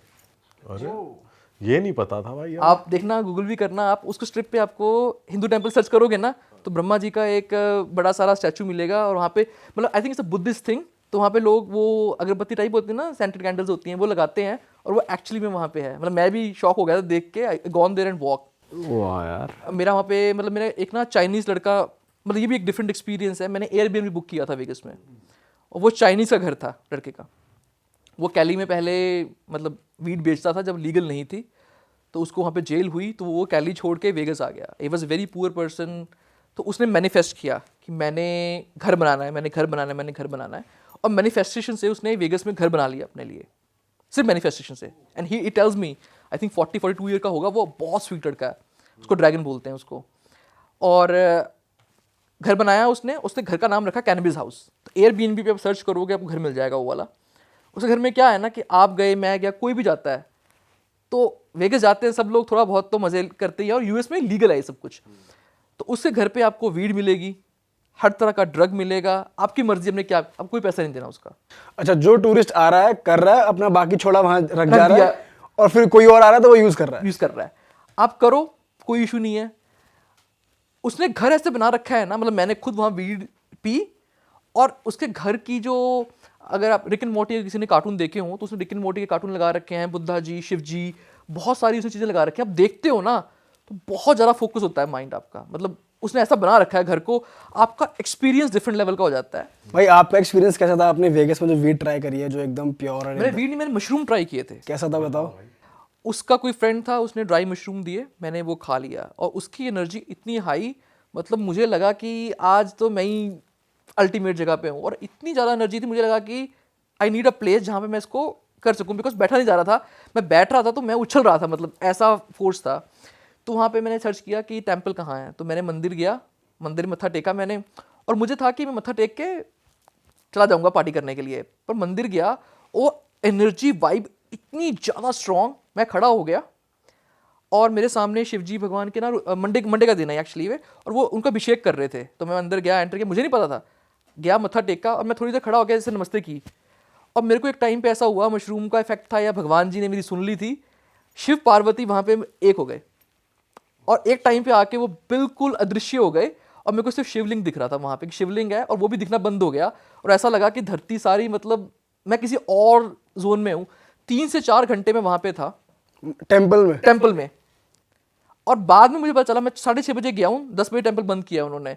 मैंने वहाँ पे रुद्राभिषेक भी किया है शिव जी का, मैंने पानी भी चढ़ाया है, दूध भी चढ़ाया है, दही भी चढ़ाया है, और सर्कल में बार बार। और वहाँ पे इतने लोग थे, मुझे कोई लोग नहीं दिखे, मुझे याद भी नहीं कि मैंने क्या किया, मुझे सिर्फ आपको दिखा। किसने बताया ये फिर?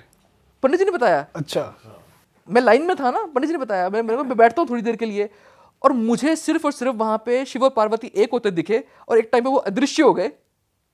और मेरा जो एक्सपीरियंस था, और ये सब नहीं पता आपको, ये सब डाल रहे हो आप अभिषेक कुछ नहीं कर रहे पता मेरे को जो फील था वो ये था कि मैं उनके चरणों में हूँ कहीं पे और कुछ अलग चल रहा है। तो भाई आपने कितने शुरूम्स किए थे? थोड़ा सा, बिल्कुल जस्ट लाइक जितना आपको नेल होता है इतना।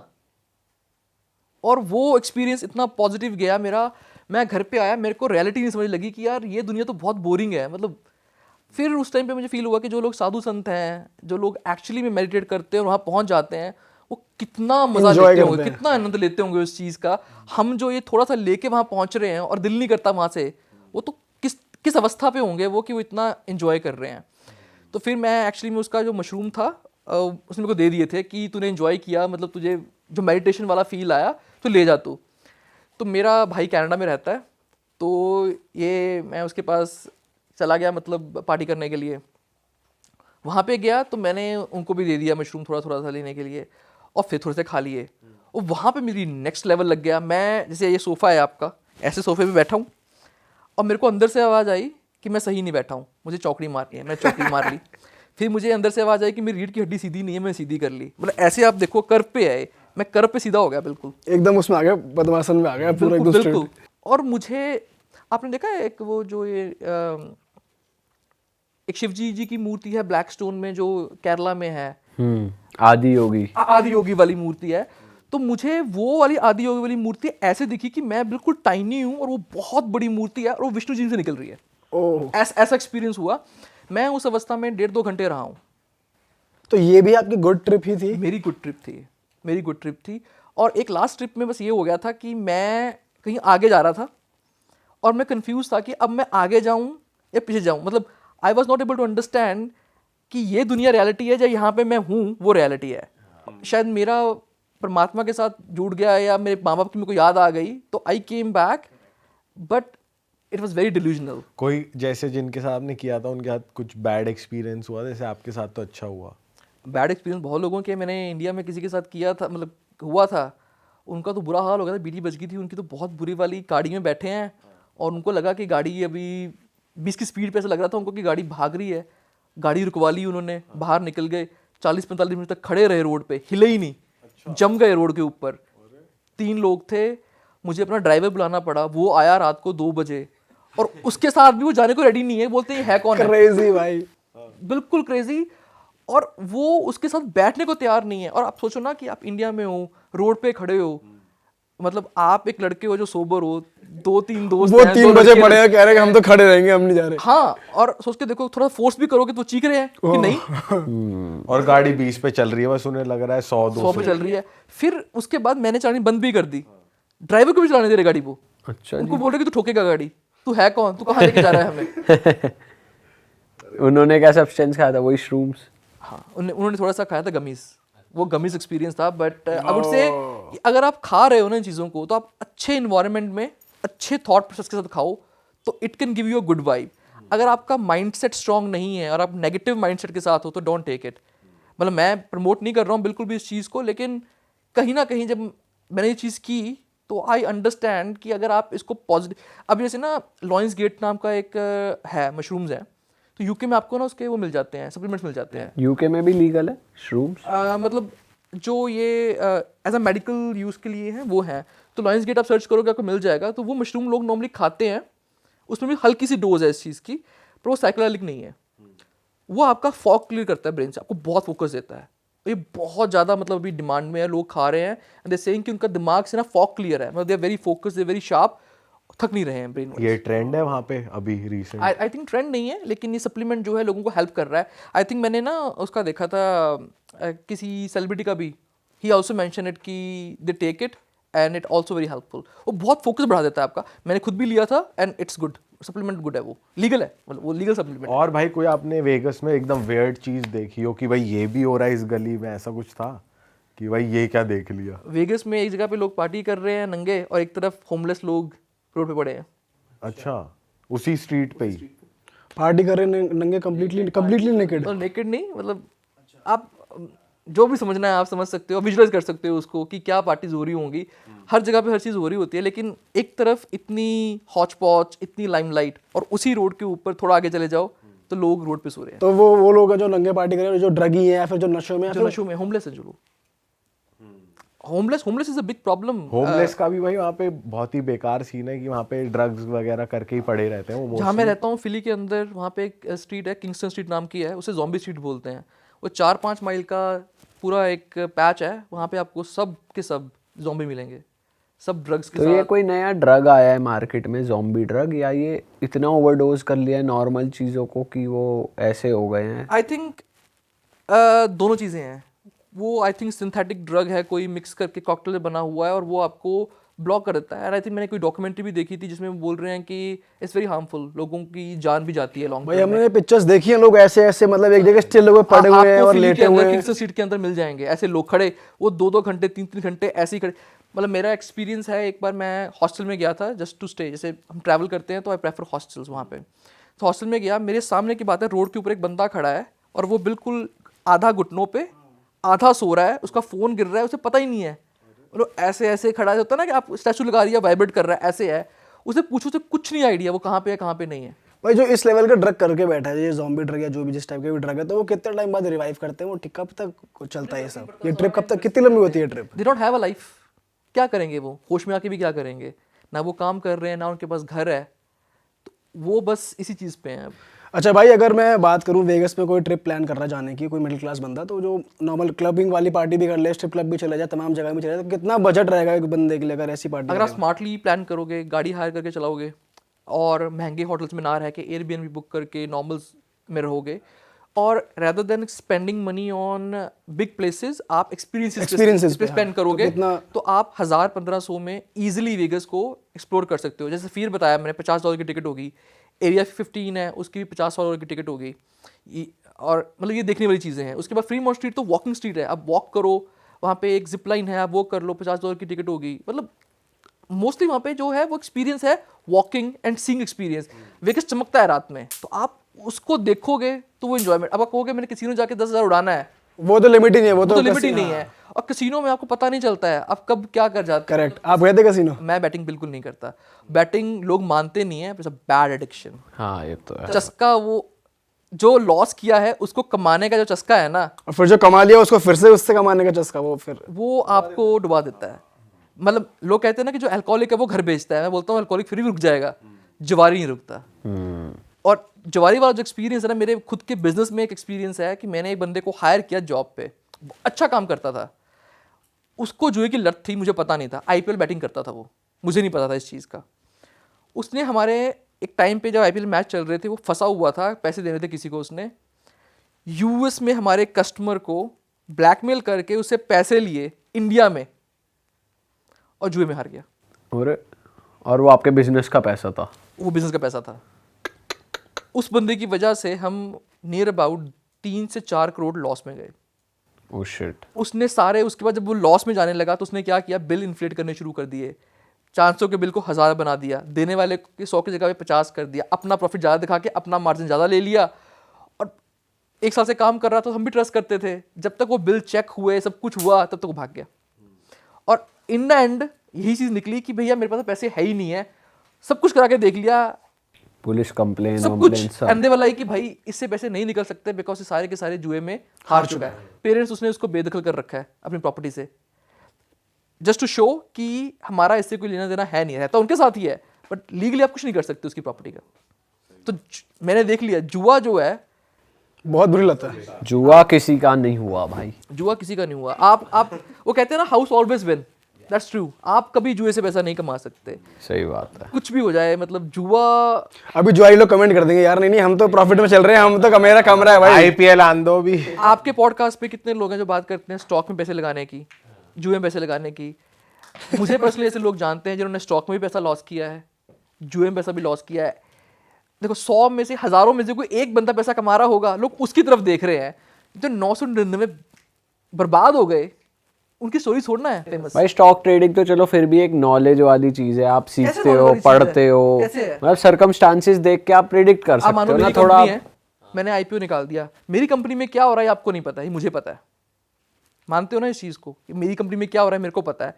बाहर पोर्टफोलियो बहुत चमक, आपको मैं एग्जांपल देता हूँ, मेरी कंपनी, खुद की कंपनी का रेवेन्यू $9 मिलियन है यूएस में। इंडिया के अंदर 50-60 करोड़ का रेवेन्यू है हमारा। प्रॉफिट कितना है किसी को नहीं पता। प्रॉफिट तो मेरे हाथ में है ना, अगर मुझे दिखाना है अच्छी बुक्स को तो मैं अपना प्रॉफिट ज़्यादा, टैक्स ज़्यादा भर दूंगा। क्या इंडिया में 30% टैक्स ही देना है? अब आपको लगेगा कि यार ये तो कंपनी में प्रॉफिट ही बड़ा है, चल रहा है, लगा देते हैं लोग लगा दिया।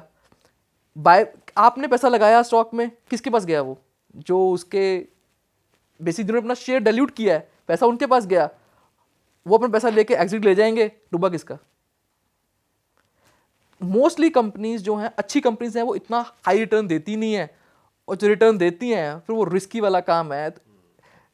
आई डोंट थिंक सो कि किसी ने कोई इतना खास चलो ये ऑल टुगेदर अलग ही टॉपिक है एक स्टॉक पर आपके बिजनेस की बात करते हैं भाई, आपने अलग अलग कंट्रीज में बिजनेस सेटअप करा है और बहुत हमने ये सुना है कि इंडिया में ईज ऑफ बिजनेस थोड़ा सा कम है।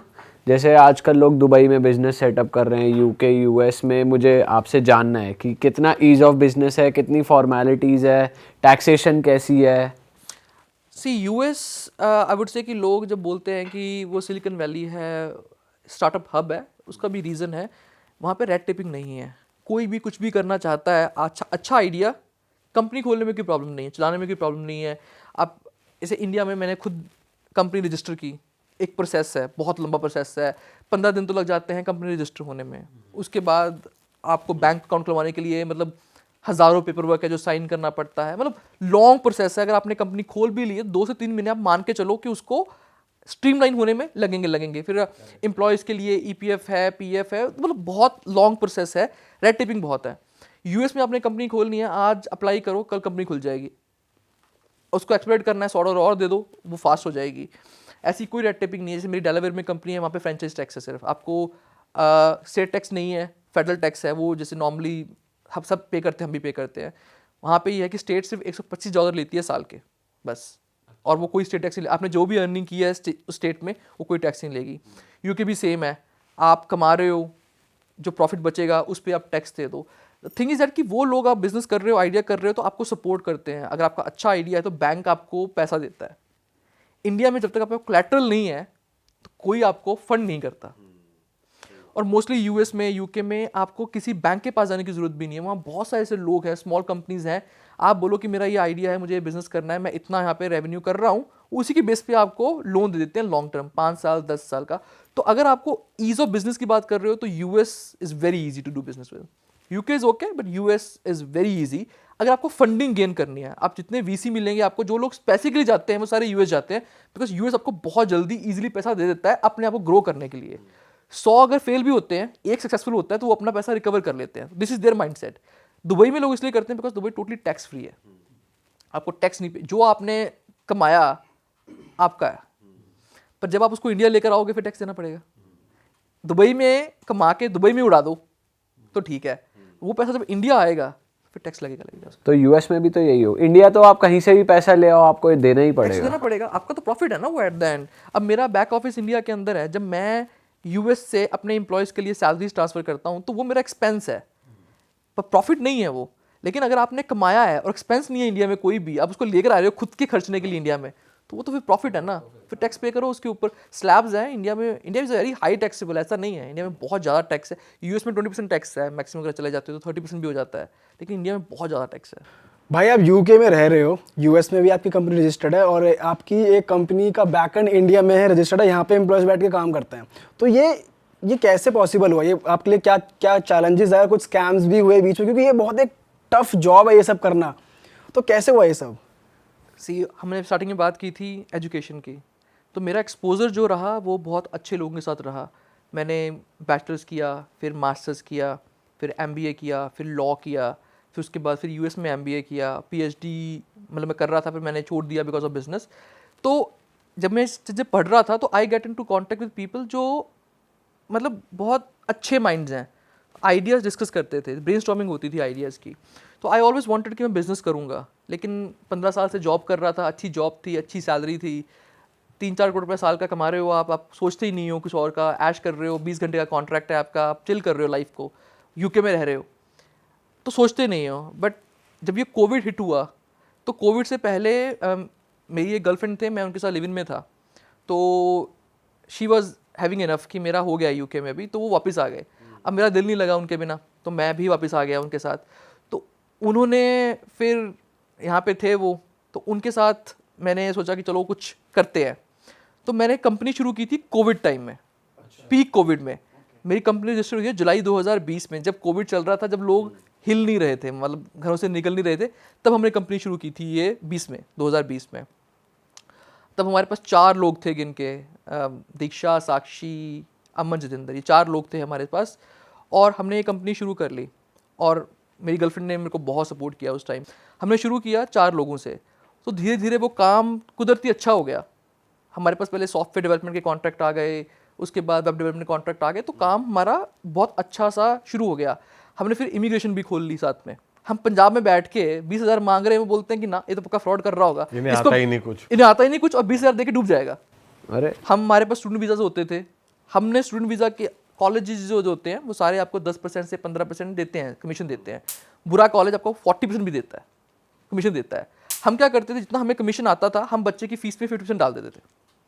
उनको यकीन नहीं आता था कैसा हो सकता है, क्योंकि इंडिया में आप जैसे कि पंजाब हरियाणा हमारी साइड पे इतना फ्रॉड चल रहा है, लोग 20-20 लाख दे के भी नहीं जा पा रहे हैं। उस कंडीशन में कि आप कह रहे हो कि जी मैं फीस में भी पैसे डाल दूंगा, 20,000 में 30,000 में आपका वीज़ा भी करवा दूंगा, आपको गाइड भी कर दूंगा, तो it's too good to be true for people. तो उनको लग रहा है कि ये फ्रॉड है। ये मतलब अगर कोई चीज़ हल्की सी महंगी लगेगी तो उसको एक्सेप्ट कर लेंगे, और अगर सस्ते में काम बन रहा है तो बोलेंगे यार तू ढोंग कर। ऐसा कैसे हो सकता है? बिल्कुल यकीन नहीं करते हैं लोग, तो वी थॉट कि हमें फ्रॉड करना नहीं है, और लोग यकीन कर नहीं रहे हैं, तो हमने वो इमिग्रेशन फिर एक टाइम के लिए बंद कर दिया। अगर कोई हमसे गाइडेंस मांगता है तो हम उसको फ्री में हेल्प कर देते हैं, मतलब हम चार्ज नहीं करते उस चीज़ का, गाइड कर देते हैं, क्योंकि हम ऑफिशियली उसको बिजनेस कर ही नहीं रहे हैं अब।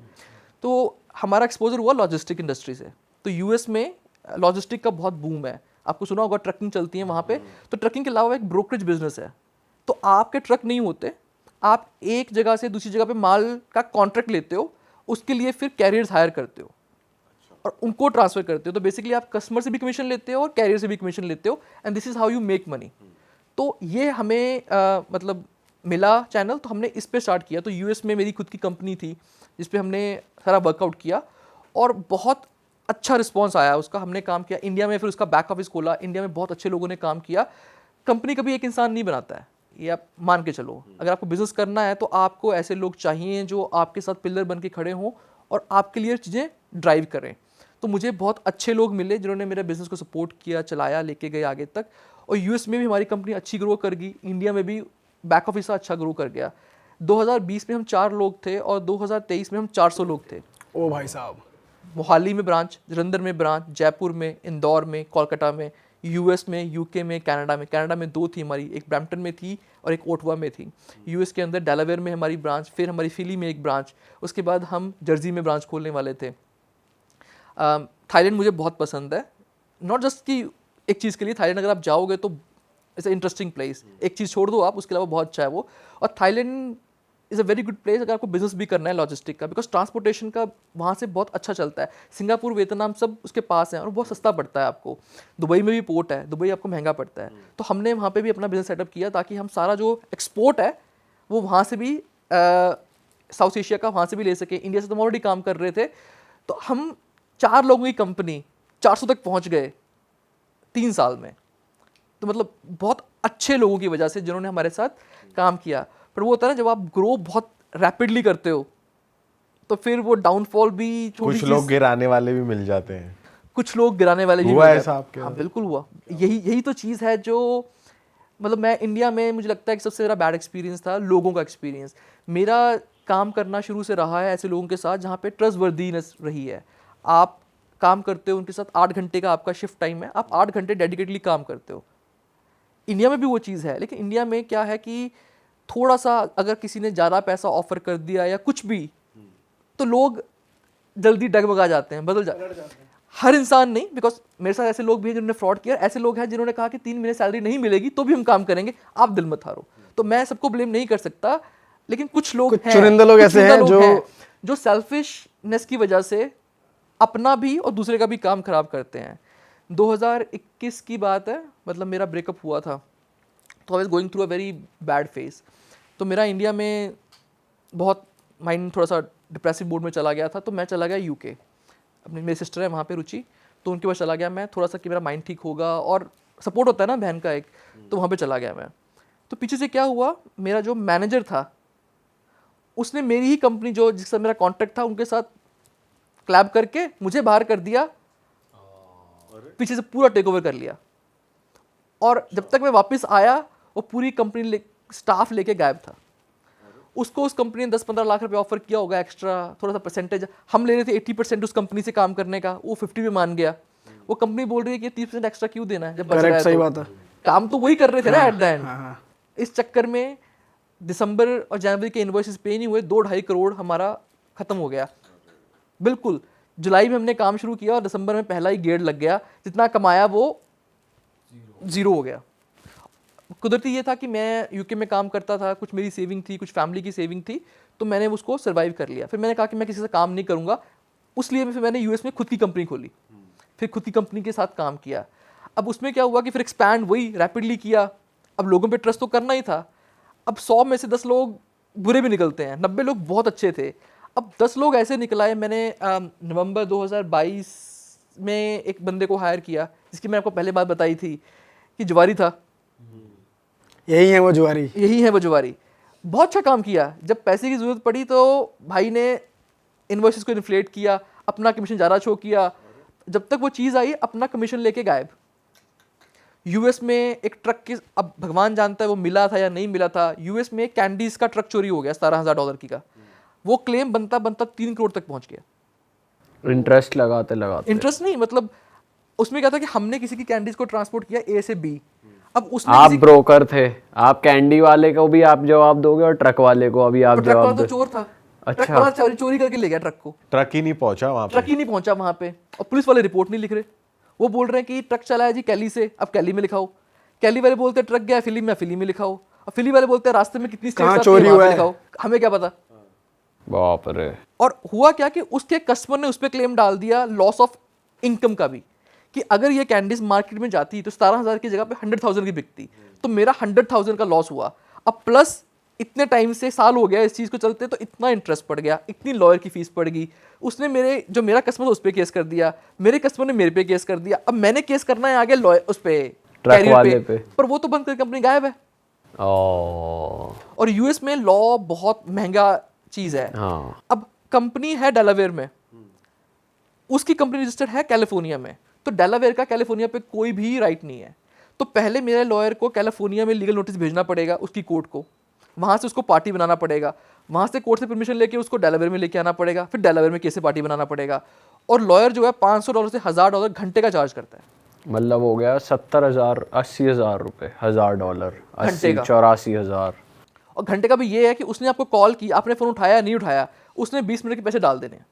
अच्छा। उसे किसी का ईमेल आया, उसने रिस्पॉन्ड कर दिया, 20 मिनट 5 मिनट लगे चाहे 20 मिनट लगे, उसने 20 मिनट के पैसे डालने ही डालने हैं मेल का रिप्लाई करने पे कभी। भी। हाँ, अगर वो 20 का 21 मिनट हो गया तो 40 मिनट के पैसे, बताओ। तो 20 मिनट के सेकंड में चलता है। वकील डॉक्टर ज्यादा कमा रहे हैं, ऐसा कुछ है? बिल्कुल है। और लीगल इसलिए एक्सपेंसिव पड़ता है बिकॉज वहाँ पे इंडिया की तरह सिस्टम नहीं है, हर स्टेट का डिफरेंट सिस्टम है। मतलब लोग वहाँ पे लीगल में पढ़ना ही नहीं चाहते। हमारे कस्टमर्स हैं, हमने कम से कम $2.3 मिलियन लेना है कस्टमर से, जो नहीं देते। किसी ने बैंकरप्सी फाइल कर दी, कोई बोलता है पैसे ही नहीं है मेरे पास, हमने तो आगे कैरियर को देना है। हमारा बॉन्ड है वहाँ पे, हमने 1 करोड़ रुपया सबमिट करके बॉन्ड ले रखा है। हम पेमेंट नहीं करेंगे कैरियर को तो वो हमारे बॉन्ड पे क्लेम करेगा, वहाँ से पैसे ले लेगा। हमारे कस्टमर ने हमें पैसे नहीं दिए, हम कुछ नहीं कर सकते। सिर्फ ये है कि लीगल लड़ो। उसका बिल 50,000 का, लॉयर बिल बता देगा 30,000 का, वो बोलेगा मेरे पैसे नहीं मेरे पास, 50 तो गया गया, ये 30 भी गया।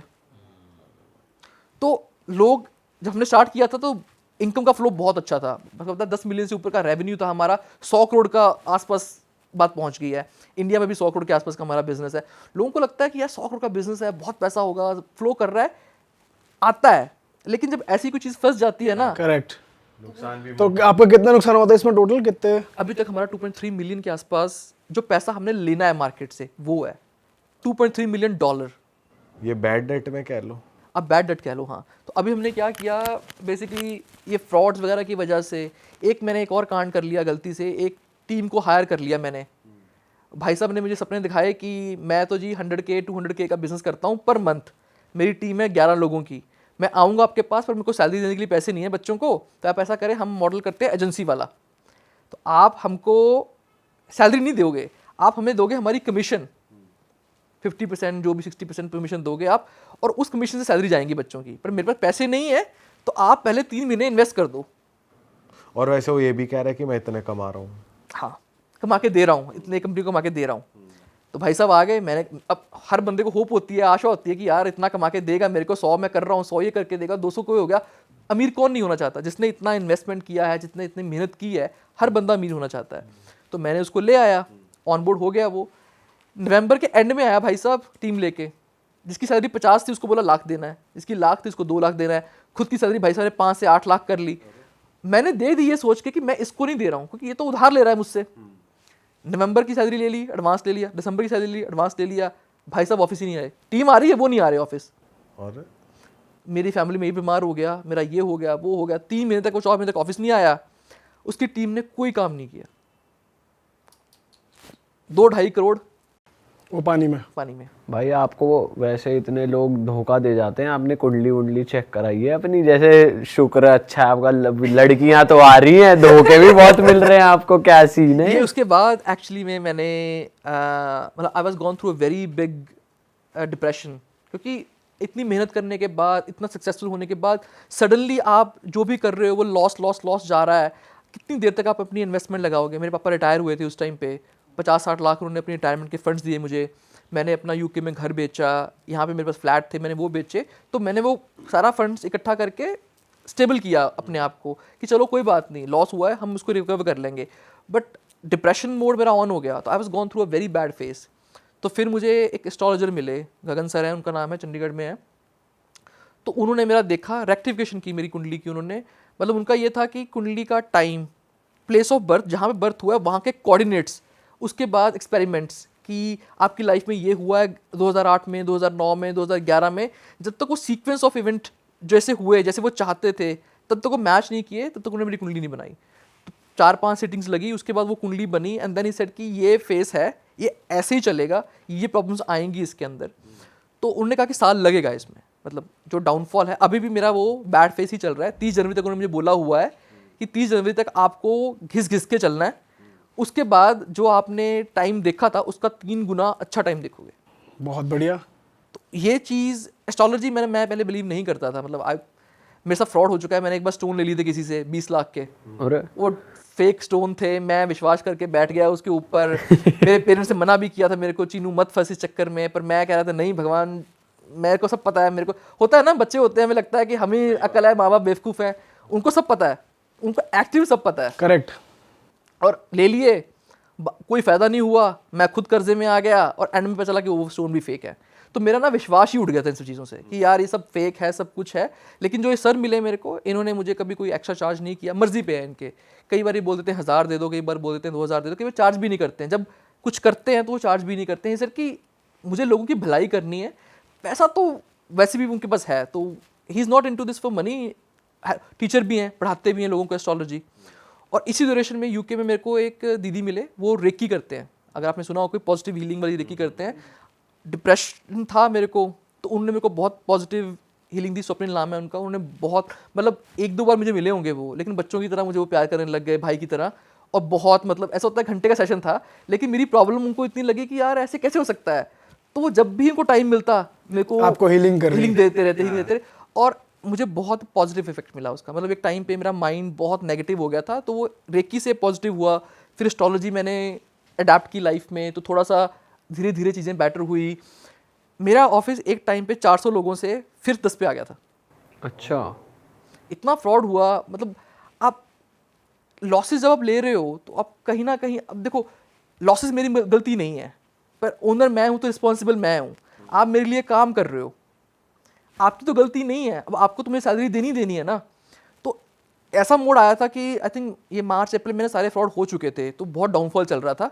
मैंने इसको जॉब से नहीं निकाला। मुझे था कि मैंने शुरू से हमारा यही फंडा था कि हमने अपने एम्प्लॉयज़ की वेलफेयर के लिए काम करना है। सैलरी तो मैं कमा ही रहा था अच्छी। मेरा बिजनेस खोलने का मोटिव ये था कि I want to do good, different change. हमारे ऑफिस में 4 डे वर्किंग है। आप ट्राई सिटी में कहीं 4 डे वर्किंग नहीं है। हमारा मंडे टू थर्सडे ऑफिस है, फ्राइडे सैटरडे संडे ऑफ है। हर 3 महीने में अच्छी हम क्लब बुक करते हैं, पार्टीज़ करते हैं, अच्छी वाली पार्टीज़। हमारी पहली हैलोवीन पार्टी थी, हमने 17 लाख की दारू पी ली थी 100 लोगों में। अरे भाई साहब। और पूरा होता ना शादी की तरह, पूरा वो पैलेस डेकोरेट करवाया हैलोवीन वाला। मतलब one of the next level event था। लोगों ने देखा कि यार ये कर क्या रहे हैं लोग। और सबसे बेस्ट पार्टी है वो ट्राई सिटी की हमारी अब तक की। 17 लाख की दारू 100 लोगों में बहुत मायने रखती है। सही बात है। और मेरे पेरेंट्स वहाँ पे थे, और मेरे पेरेंट्स देख रहे हैं ये हो क्या रहा है। तो मेरे पेरेंट्स बहुत सपोर्टिव हैं इस चीज़ में। अब ऐसी स्टेज आपने देखी हो, फिर सडनली ये डाउनफॉल आ जाए। जितनी मेरे पास सेविंग थी मैंने वो यूज़ की, सब कुछ फंड्स मैंने दिए, सैलरी में देता रहा कि किसी को जॉब से नहीं निकालना है। आज काम नहीं कर रहे हैं, कल तो करेंगे। आपने इतना मुश्किल से सेटअप किया है, बच्चे ट्रेंड हैं, मैंने उन पे साल 1.5 साल लगा के उनको ट्रेन किया, सिखाया काम, अब महीने 2 महीने की प्रॉब्लम की वजह से मैं उन्हें जाने दे दूं, वो चले जाए कहीं और, तो मेरा तो वो 1.5 साल का लॉस हुआ ना इन्वेस्टमेंट का। फ्रेशर्स को ट्रेन करके लेकर आना यहाँ तक और फिर उनको लूज़ कर देना किसी और कंपनी में, तो मैंने कहा कि नहीं, मैं 2-3 महीने में फ्लोट कर सकता हूँ, मैं कर लूँगा। तो मैंने उसको चलाया 3 महीने 4 महीने। अब उसमें क्या होगा, लोगों ने क्या कंफर्ट ले लिया, हर बंदे ने नहीं, फिर गेन में बात करता हूँ कि एम्प्लॉयज़ अच्छे भी होते हैं, बुरे भी होते हैं, एम्प्लॉयर भी अच्छा होता है, बुरा होता है। अब कुछ एम्प्लॉयज़ थे वो जान फूक रहे थे अपनी कि हमें कंपनी को फिर से ऊपर लेके जाना है, दिन रात लगे हुए थे। और कुछ लोग थे यार कि महीने का 50,000 60,000 तो मिल तो रहा ही है, नहीं भी करेंगे तो क्या फ़र्क पड़ रहा है। एक्सक्यूज़ है कि काम नहीं है, कम है बिकॉज ऑफ ये प्रॉब्लम्स हैं। लेकिन उसी टाइम पे ऐसे लोग भी थे जो डबल डबल ट्रिपल ट्रिपल काम कर रहे थे। तो मेरी गलती वहाँ पे क्या हुई एज अ एम्प्लॉयर कि मैंने उन लोगों को स्ट्रिक्टली वॉर्न नहीं किया। मेरे को बहुत सारे स्टाफ ने कहा भी कि सर आप इनको बोलो, मैंने कहा कि नहीं यार, 1.5 साल से मेरे साथ काम कर रहे हैं, मेरा वो नेचर नहीं है, मैं ट्रस्ट कर रहा हूँ कि करेंगे। मैंने वो 6 महीने ज़्यादा खींच लिया और उस वजह से जो सैलरीज गई वो बहुत ज़्यादा चली गई और काम कुछ हुआ नहीं। तो वो मेरा बहुत बड़ा डिसीजन मेकिंग में मेरा था।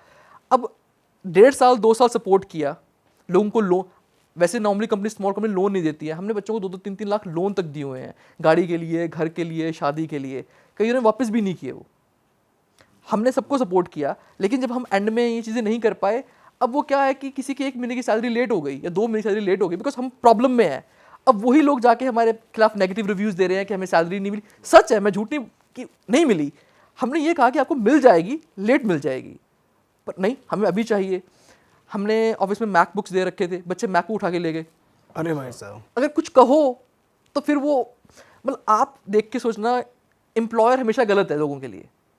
ऑफिस के अंदर स्पीकर लगा रखे थे, पार्टीज भी करते थे और सारा टाइम म्यूजिक चलता था ऑफिस में, अच्छे स्पीकर, मतलब 6-7 लाख का तो साउंड सिस्टम लगा होगा ऑफिस के अंदर एंजॉय करने के लिए। बच्चे बिगाड़ दिया भाई आपने अपना स्टाफ। बिगाड़ा इसलिए था कि वो काम बहुत कर रहे थे, लेकिन हमें नहीं पता था कि लाड में बहुत ही बिगड़ जाएंगे। हाँ। और अभी मुझे ये ना अभी रिसेंटली समझ लगा है कि business is not a joke. Business, लोगों को लगता है कि आजकल बहुत सारा वायरल हो रहा है, खुद का स्टार्टअप करो, खुद का बिजनेस करो, कर लो, लेकिन चलाना कैसे है उसको। भाई अब तो भगवान की वजह से चीज़ें बहुत स्टेबल हैं, फ्लेक्सिबल हैं, अब तो सब कुछ बढ़िया चल रहा है, सॉर्टेड है सब कुछ, ठीक हो रहा है, अब ठीक हो रहा है, रिकवरी हो रही है अभी, बिकॉज बहुत बड़ा लॉस था, रिकवरी हो रही है।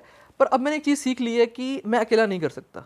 भाई इस मामले में मेरे को लगता है इंडिया के बाहर प्रोफेशनलिज्म ज़्यादा है।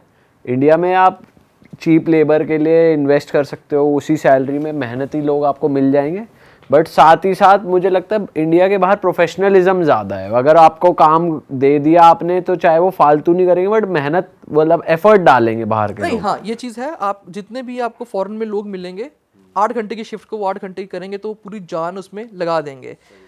वहाँ पे मतलब जब मैं, ये मेरा एक्सपीरियंस है, जब मैं एज अ नेटवर्क इंजीनियर काम कर रहा था कंपनी में, तो इंडिया में भी कॉन्ट्रैक्ट्स थे उनके, तो वहाँ का एक सिंगल पर्सन जो यूके में सैलरी ले रहा है उसको इक्वल मानते थे 12 लोग इंडिया में। वो मिलके उतना काम करते जितना वो एक काम करता था, क्योंकि यहाँ पे क्या था कि किसी कॉल करोगे वो समोसा ब्रेक पे है, कोई चाय ब्रेक पे है, कोई टेबल पे नहीं है, कोई बीमार हो गया है, तो हम ये मान के चलते थे हमेशा कि एक के कंपैरिजन 12 लोग काम कर रहे हैं। लेकिन ऑब्वियसली कॉस्ट जो है वहाँ पे, मेरी सैलरी अगर 400K है, 500K है, यहाँ पे सैलरी 5 करोड़ नहीं है लोगों की। तो यहाँ पे उन कंपनीज के लिए अफोर्डेबिलिटी है, 10 लोग रख लिए कोई बात नहीं, वहाँ पे 1 और यहाँ पे 10 इज काइंड ऑफ इक्विवेलेंट। तो प्रोफेशनलिज्म वहाँ पे ज़रूर है, यहाँ पे वो डेवलप हो रहा है। लेकिन यहाँ देखो, इतने बड़े इंजीनियर साइंटिस्ट जो भी हैं, इंडियन से तो हैं, हम लोग जब यहाँ से वहाँ चले जाते हैं तो एक नेक्स्ट लेवल बन जाते हैं, मतलब हम जैसा कोई है ही नहीं है। जब यहाँ पे काम करते हैं, कोई इंडिया का एनवायरनमेंट चल रहा है यार, क्या है, कोई बात नहीं, मज़े लेते हैं, तो उस चक्कर में ना थोड़ा सा ये हो जाता है। बट ईज ऑफ बिजनेस नहीं है, मतलब अगर आपको काम करना है ना तो you need to know exactly कि कैसे काम करना है। आपको बढ़िया बुद्धि से, दिमाग से काम करना पड़ेगा इंडिया में काम करना है। आप ज़्यादा सोचोगे कि मैं ज़्यादा खिलाऊंगा, ज़्यादा मस्ता नहीं सकते आप, वरना लोग आपको फॉर ग्रांटेड ले लेंगे भाई। जुगाड़बाजी करो, कम में काम निकलवाओ भाई, ज़्यादा से ज़्यादा अपना। आप अच्छा भी कर लो ना, वो जो ये चीज़ है कि थोड़ा सा किसी ने एक्स्ट्रा कर दिया तो आप चले गए, वो चीज़ नहीं होती। वो लोग वहाँ पे ना बहुत स्टेबिलिटी से चलते हैं कि नहीं, I am here, I am happy. यहाँ पे कहते हैं कि स्विच कर लो, ज़्यादा पैसा मिल जाएगा। कितनी बार स्विच करोगे? एक बार स्विच करके 40% हाइक ले लिया, फिर 40% हाइक ले लिया, कितनी बार स्विच कर पाओगे? भाई आप थोड़ी देर पहले कह रहे थे कि मैं अकेले काम नहीं चला सकता, या अब ये चीज़ हो गई, ऐसा माइंड सेटअप, ऐसा जोन आ गया आपके माइंड में? अब आ गया कि अकेले काम करना बहुत मुश्किल है। आपको अपने साथ आपके माइंडसेट जैसे लोग चाहिए, पैसा चाहे ना हो लेकिन आपका कैलिबर, आपके माइंडसेट, आपका विजन जैसे लोग चाहिए आपको, जो आपका विजन एग्जीक्यूट कर सके। तो आपको चाहिए ऐसा? बिल्कुल चाहिए। मैं तो ढूंढ रहा हूँ कि मेरे को ऐसा इंसान मिल जाए कोई जो बिजनेस में आ जाए और अच्छे से सोच के उसको आगे बढ़ा सके। तो आपके बिजनेस में आने के लिए क्राइटेरिया क्या है? कुछ नहीं, बस मेहनती हो। अच्छा, कोई डिग्री विग्री कुछ नहीं, डिग्री क्या है? डिग्री तो एक सिर्फ प्लेटफॉर्म है आपको बताने के लिए कि आपने डिग्री की है। सीखता जो काम है ना, वो काम करके ही सीखता है इंसान। अब डिग्री में नहीं सीखते काम, मतलब मैंने खुद 4-5 डिग्री कर ली, जो काम सीखा है वो एक्चुअली में फील्ड में सीखा है। तो काम फिर आप ही सिखा दोगे, आपके ऊपर काम वो खुद सीख जाएंगे। काम जिसने सीखना है ना, उसके लिए कोई भी काम मुश्किल ही नहीं है सीखना, नियत होनी चाहिए। तो मतलब इस पॉडकास्ट के थ्रू हम हायरिंग भी कर रहे हैं आपके लिए। अगर आप कर सकते हो भाई तो पहली बार अपने पॉडकास्ट पे एक ओपनिंग हो गई है जॉब की, भाई ये बढ़िया हो गया। बहुत जॉब्स हैं। आप कोई बंदा भी हो जो इंग्लिश अच्छे से बोलता हो, आ जाए हमारे पास। यूएस यूके की जॉब्स हैं। वाह यार। तो भाई डिस्क्रिप्शन में आपको भाई का ईमेल मिल जाएगा, ज़रा अपने सीवीज भेज दीजिए। भाई काफ़ी लंबा हो गया एपिसोड, और मैं चाहता हूँ एक कंपैरिजन, हम सिंस आप तीनों जगह रहे हो तो हेल्थ केयर का कंपैरिजन तो होना ही चाहिए between US, UK, Canada and India. तो आपका पर्सनल टेक क्या है इस पे? देखिए, हेल्थ केयर अगर आपके पास पैसा है तो इंडिया से अच्छा तो कुछ भी नहीं है। UK US is very expensive when it comes to medical. मतलब मैं अगर कुछ चीज़ें अच्छी हैं, जैसे मेरा पर्सनल जीपी है और मैं हर 3 महीने में ब्लड डोनेट करता हूँ। तो मेरा जब ब्लड डोनेट होता है हर 3 महीने में, 4 महीने में, तो वो टेस्ट कर लेते हैं, तो आई नो कि कोई प्रॉब्लम है या नहीं है। तो एक तरह से मैं आई थिंक लास्ट 15 साल से टचवुड परमात्मा की कृपा से बीमार नहीं हुआ हूँ, और मैं कभी जीपी भी नहीं गया हूँ, क्योंकि टेस्ट हो रहे हैं। आप कुछ भी होगा ना तो आपको बता देंगे कि ये प्रॉब्लम है। जीपी होता है जनरल प्रैक्टिशनर, वो हर किसी का एक डेडिकेटेड होता है रहता है आपका वहाँ पे। तो आपका वो टेस्ट वगैरह होते रहते हैं रूटीन में, तो यू नो कि यू आर सेफ। इंडिया में लोग ये करवाते नहीं हैं। आप किसी को कह दो कि स्क्रीनिंग टेस्ट करवाना है, ब्लड टेस्ट करवाना है, लोग कहते हैं कि नहीं हम ठीक है, हम जाते ही नहीं है करवाने के लिए। वहाँ पे अगर आप कर रहे हो तो वो रेगुलर से चलता है। यूके का ये है कि यूके में health care free of cost है, आपका एक भी पैसा नहीं लगता, चाहे आप स्टूडेंट हो चाहे आप पीआर हो। अगर आप स्टूडेंट वीज़ा पे भी गए हो, कुछ भी आपको परमात्मा ना करे हो जाए, तो वो सारा आपका टेक केयर करते हैं हॉस्पिटल्स। वहाँ पे एंट्री थोड़ा सा ये होता है कि मुश्किल होती है, पर आप एंटर हो गए तो आपको वर्ल्ड क्लास ट्रीटमेंट सेम मिलेगी। यूके मेरे पास पर्सनल जैसे ना एक मेडिकल इंश्योरेंस है, आई थिंक 30-40 पाउंड जाते हैं महीने के उसके। उसका बेनिफिट ये है कि आपको एक्सेस जल्दी मिल जाएगा, पर डॉक्टर वही हैं, प्लेसेस वही हैं, हॉस्पिटल्स वही हैं। तो एनएचएस वहाँ पे एक ट्रस्ट है यूके में जो आपको लुक आफ्टर करता है हर चीज़ के लिए, और वही रहता है। अब यूएस चले जाओ, वहाँ पे गेम ही अलग है। वहाँ पे तो आपको हाथ ही लगाया कोई बिना इंश्योरेंस के। US is very expensive. आपके पास मेडिकल अब यूके में मेरा बिल्कुल फ्री है। मैं यूएस में गया तो मेरा $4000 का तो इंश्योरेंस है साल का, और उसमें भी $1000 डिडक्टेबल है। जितनी बार भी जाऊँगा, बीमार हो गया, हॉस्पिटल में एडमिट होना पड़ गया, तो $1000 तो मेरे काटेंगे पहले।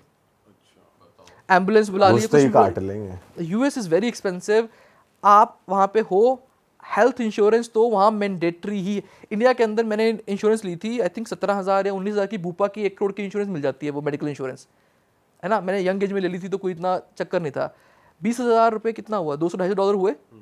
आपको अच्छा केयर, वीआईपी कमरा, मतलब अच्छी ट्रीटमेंट है। वहाँ पे कुछ भी नहीं है। $200 लोगों की $400 $500 महीने की किस्त जाती है इंश्योरेंस की।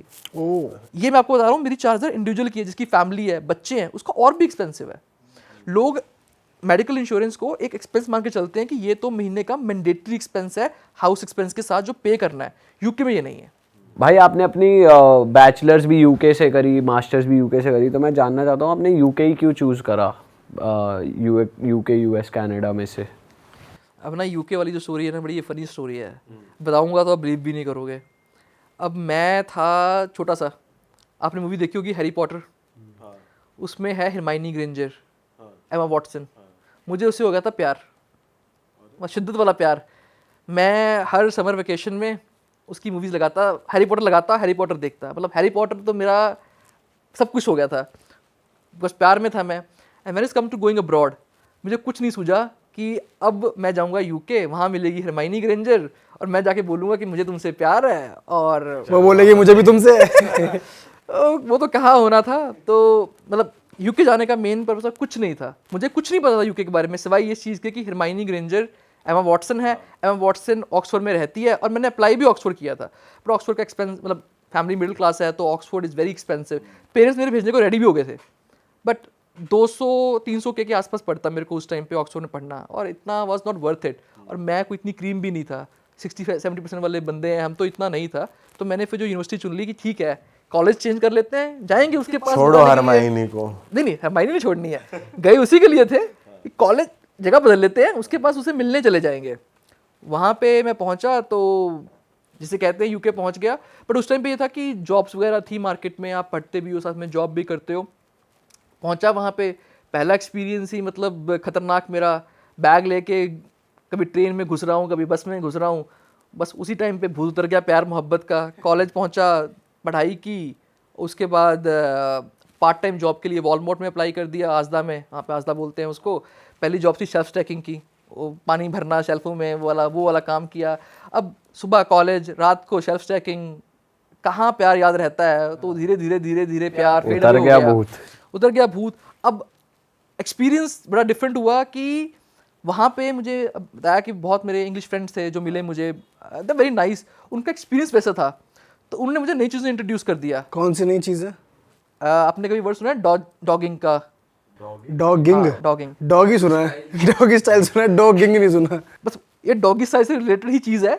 तो डॉगिंग क्या है कि बेसिकली आप एक प्लेसेस होती हैं वहाँ पे बनी हुई, मतलब लोग डिसाइड करते हैं। क्रेगलिस्ट अगर आपने कभी सुना हो तो क्रेगलिस्ट पे लोग डालते हैं कि हमें क्रेगलिस्ट ये क्या है भाई? एक वेबसाइट है, तो बहुत सारे लोग वहाँ पे अपना डालते हैं कि मुझे ये चाहिए या मैं ये एक्सपीरियंस करने जा रहा हूँ, ये यहाँ पे कर रहा हूँ, किसी को पार्टिसिपेट करना है। जैसे अच्छा, अपनी फेटिश यहाँ मेंशन करते हैं कि मैं male 40 I want to do this thing, कोई है इसमें, या I am 30 female I want to do this thing, मैं कपल हूँ, मतलब एवरीथिंग। तो बहुत सारे लोग वहाँ पे वो चीज़ें डालते हैं और बहुत सारे लोग वहाँ पे जाते भी हैं। तो ये लोग अपनी फेटिश मेंशन करते हैं और लोकेशन भी मेंशन करते हैं? नहीं, उसके बाद लोग बात करते हैं आपस में। अच्छा। Then if they feel comfortable then they share it. लेकिन जो डॉगिंग वाला कॉन्सेप्ट है वो थोड़ा सा ओपन पब्लिक है, मतलब आपको कुछ प्लेसेस हैं जैसे वहाँ पे ना, यूके इज़ वेरी डेंस है, तो वहाँ पे बहुत सारे नेचर वाइज फॉरेस्ट्स हैं, नेशनल पार्क्स हैं, तो आपको मिल जाते हैं वहाँ पे बहुत ज़्यादा। तो वहाँ पे क्या है कि आपको कोई रोक टोक नहीं है, आप जा सकते हो शाम को कहीं भी। तो मोस्टली जगह पे क्या होता है जहाँ पे कोई आता जाता नहीं है, तो वहाँ पे क्या करते हैं लोग ग्रुप्स में चले जाते हैं। For example they sitting in the car, 2 लोगों को इंटीमेसी में इन्वॉल्व होना है, बट उनकी फैंटेसी ये है कि कोई देखे उन्हें बाहर से।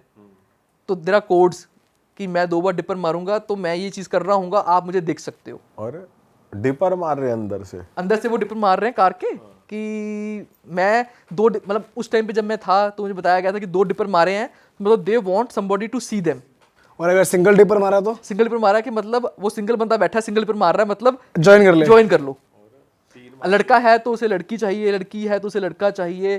तो मतलब ये उस चीज़ पे था। लोग वहाँ से लोगों का ग्रुप्स बन जाते हैं, जो हम सुनते हैं ना ऑर्गी ग्रुप्स वगैरह हैं, बहुत कॉमन है वहाँ पे। आपको वो अगेन वही बात, सेक्स की बात कोई करता नहीं है, लेकिन सेक्स एक बहुत डिफरेंट फैंटेसी है। जो लोग इस चीज़ में इन्वॉल्व हैं, फिर वो लोग सोचते नहीं है कि क्या करना है, कैसे करना है, वो अपना डालते हैं। मतलब मेरे खुद के पर्सनल ऐसे फ्रेंड्स हैं जो कपल हैं एंड दे वांट कि कोई थर्ड पर्सन उनके साथ इन्वॉल्व हो और उनको अराउजल वहाँ से आता है। मैरिड लोग हैं, मतलब I know few Indians as well जो इस चीज़ में है, फैटिश उनकी चीज़ें हैं, उनको इन्वॉल्व होना है किंकी स्टफ़ के अंदर कि मेरे हस्बैंड के अलावा मुझे कोई और टच करे तो उसका हस्बैंड एक्टिव हो रहा है, या उसके हस्बैंड को चाहिए कि उसकी वाइफ किसी लड़की को किस कर रही हो या इन्वॉल्व हो रही हो, इंटीमेसी में आई हो, तो वो इन्वॉल्व होकर थ्रीसम कर रहे हैं। ये क्या चल रहा है भाई? तो भाई वो अपनी फैंटेसीज जो है क्रेगलिस्ट पे डाल देते हैं, ये कॉन्सेप्ट है, या फिर वो ओपनली किसी से भी डिस्कस भी कर लेते हैं चीज़ें, वहाँ पर इतना ओपननेस है, कैसे रहता है? आपको आपके सेम माइंडेड लोग मिल जाते हैं। तो क्रेगलिस्ट इज़ अ प्लेटफॉर्म जहाँ से आप इंट्रोड्यूस हो सकते हैं ऐसे लोगों के साथ। अब जब मैं था, जबकि मैं बातें कर रहा हूँ ये, उस टाइम पे लोग, मतलब हम भी जब जाते थे तो बहुत छोटी उम्र की बात बता रहा हूँ मैं आपको, तो मेरे लिए बहुत नई चीज़ थी, तो मेरा कोई एक्सपीरियंस नहीं था ये, मुझे बस देखना था कि ये क्या है, मतलब क्या हो क्या रहा है ये। लेकिन आज की डेट में अगर बात करूँ तो people are very experienced in their own way, कि उनको अपने माइंडसेट के लोग मिल जाते हैं। और ये तो बहुत आजकल तो जैसे 50 शेड ग्रेज लोगों ने देखी है तो उनको वो चस्के हैं, लेकिन 50 शेड ऑफ ग्रे में कुछ नहीं दिखाया उन्होंने। करने वाले लोग इससे बहुत नेक्स्ट लेवल, एडवांस लेवल पे चीज़ें करते हैं। मतलब मेरा पर्सनल एक्सपीरियंस है ये, मेरे जो एक्स थे हम लोगों ने ओपनली किया हुआ है, मतलब किसी के सामने नहीं, मतलब we gone to the forest, आराम से वहाँ पे बैठे किया। बहुत डिफरेंट एक्सपीरियंस है वो, जो एड्रेनलिन मिलता है ना बाहर इज़ वेरी डिफरेंट। हम स्कॉटलैंड में थे, ठंडी बिल्कुल, पूरा टेम्परेचर माइनस, और बाहर गए किया, वो जो वो एक्सपीरियंस है ना इट्स नॉट डिफाइनेबल, वो कर ही आता है। वो वैसे अलाउड थोड़ी है ये सब वहाँ पे। अलाउड तो कहीं भी नहीं होता है, कहीं का भी रूल ये है कि अगर कोई कंप्लेन करता है तो ही ऑफेंस है। लेकिन अगर आप बिल्कुल आइसोलेशन में जाके कहीं पे कर रहे हो जहाँ पे कोई नहीं है and it's a very odd time, तो आई डोंट थिंक सो कि किसी को कोई, अब बहुत सारे, मैं नहीं, बहुत सारे लोग इस तरह से। मैं हॉस्टल में था किसी, जहाँ पे मैं, तो ये जैसे बताया था ना आप, हाईलैंड ड्राइव है यूके में, तो we gone to a very far end, इस मलैग जगह का नाम है, तो वो बिल्कुल एंड में है, लो वहाँ पे नेस है उसके बिल्कुल बिल्कुल कॉर्नर पे आता है, तो वो बहुत फॉरेस्ट एरिया है। तो वहाँ पे लोग इस चीज़ में इन्वॉल्व होते हैं, करते हैं। क्यों? भाई खो गया कि मैं भी जा रहा हूँ करने के लिए। नहीं, मैं सुन रहा था। नहीं, तो ये चीज़ जो एक्सपीरियंस है ये लोग करते हैं, और इंडिया में भी ये चीज़ें अब बहुत कॉमन है। मतलब मैंने इंडिया के एक्सपीरियंस भी, मेरा इंडिया में भी बहुत ट्रैवल रहा है, हर जगह हो रहा है मतलब ये तो अब। चटक हो रहे हैं हर लोग। जगह हो रहा है। और दुबई भी जैसे है वैसे लिमिटेड है इन टर्म्स ऑफ देयर, लेकिन वहाँ पे लोगों ने प्राइवेट बीचेस ले रखे हैं, प्राइवेट आइलैंड ले रखे हैं। तो आई थिंक हर लोग अपनी फैंटेसीज़ को इस टाइम पे एक्सप्लोर कर रहे हैं और अच्छे से पूरा भी कर रहे हैं, और इंडियंस इसमें पीछे बिल्कुल नहीं है, आगे ही है। आ गई हैं। ऑल राइट भाई, क्रेजी भाई, मज़ा आ गया आपके साथ बात करके, and thank you so much जो भी आपने नॉलेज शेयर करी उसके लिए। मैं जनता से कहूँगा, अगर आपको इस पॉडकास्ट में मज़ा आया, आपको लगता है कि आपकी कोई भी जो प्लानिंग थी यूएस, यूके, कनाडा जाने के लिए, उसके रिलेटेड आपको इन्फॉर्मेशन मिली है, तो इसे ज़रूर शेयर कर दें अपने दोस्तों के साथ जो आपकी तरह ही प्लान कर रहे हैं। अगर आपको भाई की कोई भी हेल्प चाहिए, जैसा कि इन्होंने बताया इमिग्रेशन के रिगार्डिंग या किसी भी चीज़ के रिगार्डिंग, या आपको इनके साथ काम करना है, इनकी कंपनी में जॉब करनी है, डिस्क्रिप्शन में भाई की कॉन्टैक्ट डिटेल्स मेंशन्ड है, आप जाकर इनको रीच आउट कर सकते हैं। एंड बस यार, हमारा काम है आपके लिए इन्फॉर्मेटिव पॉडकास्ट लाना, रियल एक्सपीरियंसेस लाना, रियल लोगों के बारे में रियल चीज़ें लाना। रियल हिट का मेन पर्पज़ यही रहता है। तो हम मतलब वही कोशिश करते रहते हैं। आपको भाई अब मज़ा आए तो भाई सब्सक्राइब करके चैनल को देखते रहो, बिना सब्सक्राइब करे मत देखो। हम मिलेंगे आपसे नए पॉडकास्ट में। Till then bye bye, take care, see you, tata, bye bye, tata. Thank you guys.